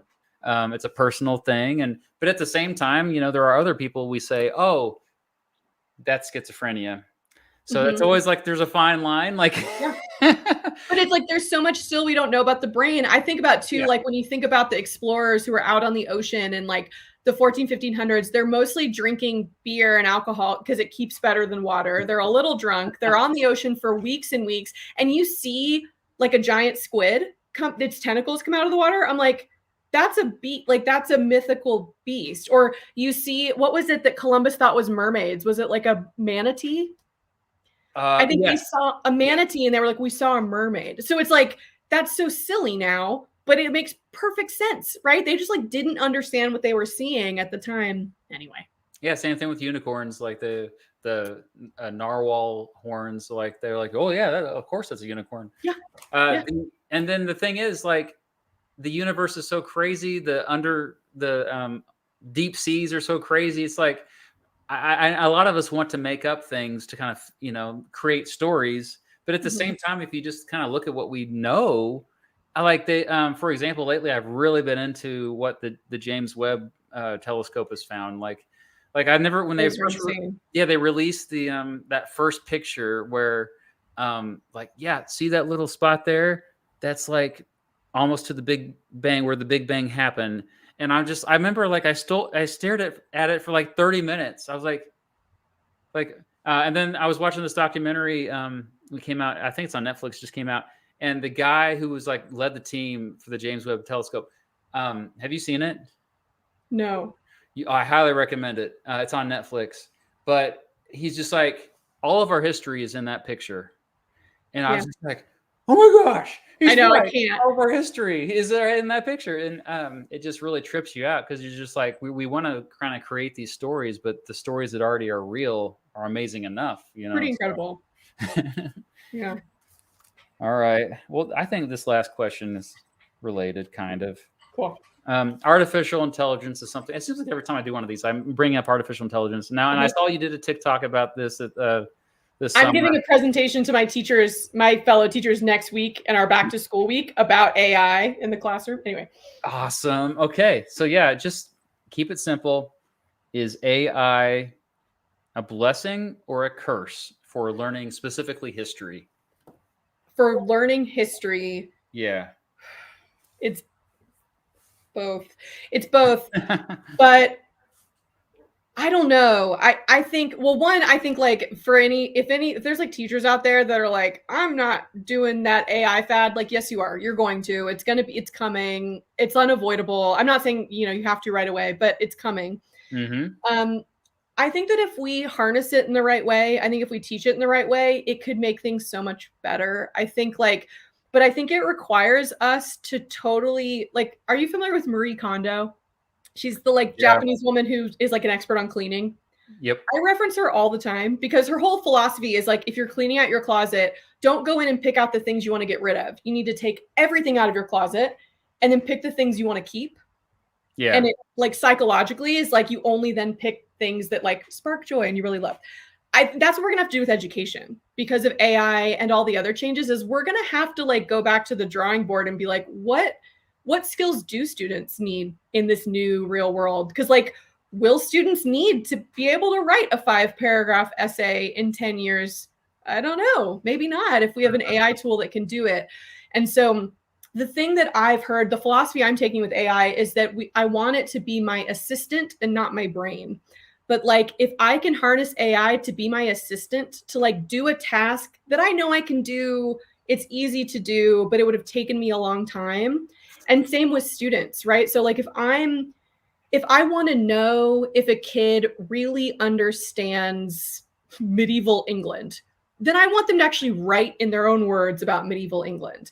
But if instead I'm like, you've learned about medieval England, you've learned about the Islamic world, now I want you to like determine which one you would have rather lived in and why.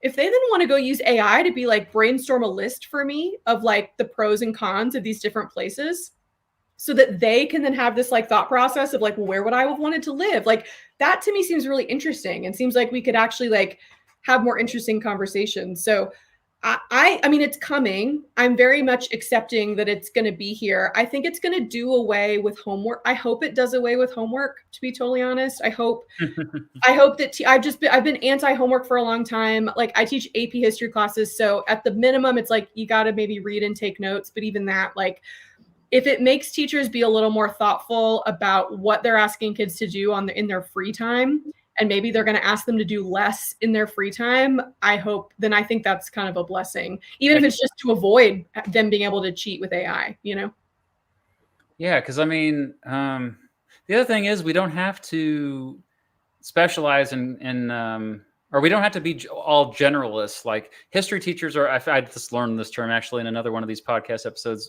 Professor Dave, we're apparently every history teacher is a generalist because, the quickest way to learn anything is learning history. We know a little bit of this, a little bit of that, a little bit of this. And so we get a sample of everything. And so that's why like folks like you, no offense to non-history teachers, but you're really interesting to talk to. You know a little bit about everything. Thanks. But the fact of the matter is, like the vast majority of human beings, A, are not like that, and B, shouldn't be like that. Yeah. Like, why would they? Why do you need to know all the Chinese dynasties in order? Like, you'll be fine. I'll sing you the song. It's okay. And so, like, I guess my point of all that was it means that I think we just need to foster passions a little bit better and earlier, because there's so many people that are in their 20s and 30s, even older, that still have not found their passion. Like people I know in my life that they're like, they never really found it. Like, it wasn't fostered. And I think as young as like, 5th grade, because by the time you're in 5th grade, you've already, you're decent at reading and writing. You've sampled a lot of stuff. Yeah. And then it's time for you're starting to critically think. But once you're critically thinking, it doesn't matter necessarily what you specialize in, as long as it's, you're practicing those critical thinking skills, because we all specialize in something. It's not like once you get to a certain point in life, you're working 40 hours a week or more doing the same thing over and over. So why not specialize at a younger age? And AI should be able to get us to that point. Yeah, if we treat it right, if we treat it thoughtfully, which is a big if, right? Is like, I agree. I think, because I think there have been some things that some teachers, myself included, have been saying for a while, but we haven't been able to really justify it. That now AI maybe can justify. Where I'm like, why do students need to memorize this weird formula for a thesis statement? Like, why do they need to do that? Like, and there's like, well, because blah, blah. And I do hope that a lot of that, like, because I said so, because this is the way we've done it. I think through the pandemic and then through AI, I think we're seeing this huge shift in education where people are going, well, actually, maybe we don't need to do it that way anymore. And I think that's good. I think that's a blessing, but it does freak me out. It does freak me out thinking about how much control teachers are going to have to give up, Yeah. Well, the other thing too is like, as history teachers, we like to tell these stories, and we also like to introduce kids to things they never thought about before. Like, like when I try to indoctrinate kids about Karl Marx, like, let me tell you about Karl Marx, kids, and postmodernism. When I try to turn them all into communists. Like we do not do that. But like the social studies is still important. So I don't want to, there's a caveat there, because like, okay, they can start specializing in what they're truly passionate about younger, but at the same time, they live in a society. And so I think that's why there's still a need for, I don't know how you do it exactly, but maybe it's just like, back to the studying abroad thing. It's like, you have to study in another country for so long, so you understand that, you're not just in your little bubble and I hope that we go back more to like a classical education in a weird way, right? Of like where it's looser. It's like you do some philosophy, you do the math, like you get all the basics, you do literature, you do whatever. But it's like, I do hope that between the pandemic and online learning and AI, which right now are like oppressive for students, but I think as we figure it out, I do hope, it's going to allow students to be like, cool, I've gotten the basics. Now I'm going to have a little more freedom of choice in like what I want to explore more. Because if you tell kids to specialize in 5th grade, they might not even know a thing that they're interested in yet. But I agree with you. I think that hopefully it will lessen the required things. Like every student has to know and has to do these things. We'll still have some of those. And I hope it will build in more room for like, following what are you really interested in? If I have students who want to become doctors, I'm like, I go read articles about the history of medicine. Like, oh, let's talk about medieval medicine then and stuff. Like, I hope that it will free us up to do more of that kind of stuff. Yeah. Okay. All right. I'm ending on a positive note. My question is, if you need to be if you need to smile or laugh or need to be in a good mood, what is like a go-to YouTube clip, song, video, like something that oh, I can like my husband has a few that he knows if he just plays it, I'll be like, oh, and then I'm like in a good mood again. I'm curious if you have any of those. Well, cat videos for sure. Yeah, Right. cat or dog videos you can't go wrong with. I mean, but that's kind of like that's a boring answer. So like I think I can always rely on Adult Swim stuff. Like Mhm. if surrealism comedy specifically, I like the Eric Andre show a lot. I watch that whenever I just need to laugh right now. Yeah. Because like you get caught up in your the serious political stuff. You turn off the news and do you ever watch Eric Andre at all or something? It's so Yes. Mm-hmm. It's not for everyone. But it's just like weird. I love weird stuff where I'm like, I'm so glad your brain thought of that. My brain would have never thought of that, you know? Yeah, usually they're they did mushrooms or an edible or something. But yeah, that's how they. Yeah, and like before that, I used to watch. When I say Adult Swim, like all those shows are so crazy. I think they all did shrooms when they made all that stuff. Like Tim and Eric and Dr. Steve Brule and there's a whole. It's called. I mean, actually, there's one of my favorite comedies of all time is not really surrealism, but it's a show called Nathan for You. Have you ever seen it? Okay, yeah, Right. and it's really, and then he has a new show too on, I think it's HBO Max, but it's just so different. Mm-hmm. and it's subtle too. Like I like subtle humor that a lot of times you kind of miss it if you're not really paying attention. So what's your what's your go-to for a laugh? Mine is a totally different, very girly direction. There's my husband knows there's a tap dancing number from Singing in the Rain. Every time. Okay. It's the tap dancing where I don't know if you've seen the movie, it's my favorite movie, but it's called like Moses Supposes, and he's like in a language class, and it's Gene Kelly and the other guy. Anyway, and they just do this like crazy tap dance number, and like it is like magic for my brain. I can be in the worst mood and I'll put it on, and by the end I'm like, what a world. We live in. Well, then I say we just watch it right now. Then how about that? We should all just watch it and see how happy we get. Here we go. There it is. Oh, you watch the whole thing. You can fast forward to when they start tap dancing. It's like they're coordinated. I can stand this now. Like they're not for everybody. I don't judge anyone who doesn't like musicals. I just love it. Yeah. All right. Well, hopefully that left you in a good mood to end off tonight with that's it, right? We made it through all the that was my last question. Awesome. Well, thanks for doing this. Yeah, thanks for having me. This was really fun. Everyone, you should check out Anti-Social Studies. It's not really against social studies. I'm very pro social studies. Like where's the best place to find you? Would you say TikTok? I mean, I'm on YouTube.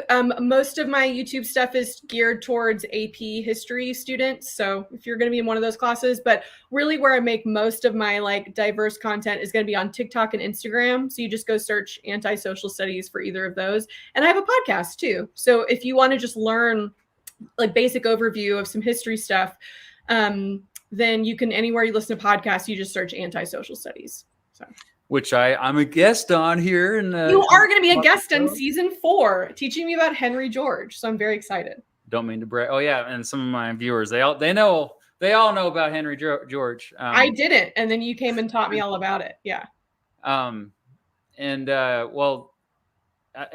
a lot of you may remember Emily. Last year, I made a video where we looked at a bunch of old textbooks, and so she was one of the guests in that video. So if you want to go back and watch that video, that was. Can't remember which we talked. We talked about pretty much the Philippine American War, the Vietnam War a little bit. Yeah, that was a good video. Yeah, so put a link in the description. Oh, Marcus, you're a fan also of Eric Andre and Nathan. I like the plural of genius. Genii. Oh, is that? Oh, wow. Okay, I'm going to start using that. I'll be pretentious. I don't care. Thank you all for the super chats and the great Henry. What you got to see Henry George? You say ears perk up. Anyway, yes. You all have a great night, and thanks for listening and watching. And until next time, this has been, I guess, an episode of 10 Questions with Mr. Beat. And then I'm trying to end it with good night and good luck.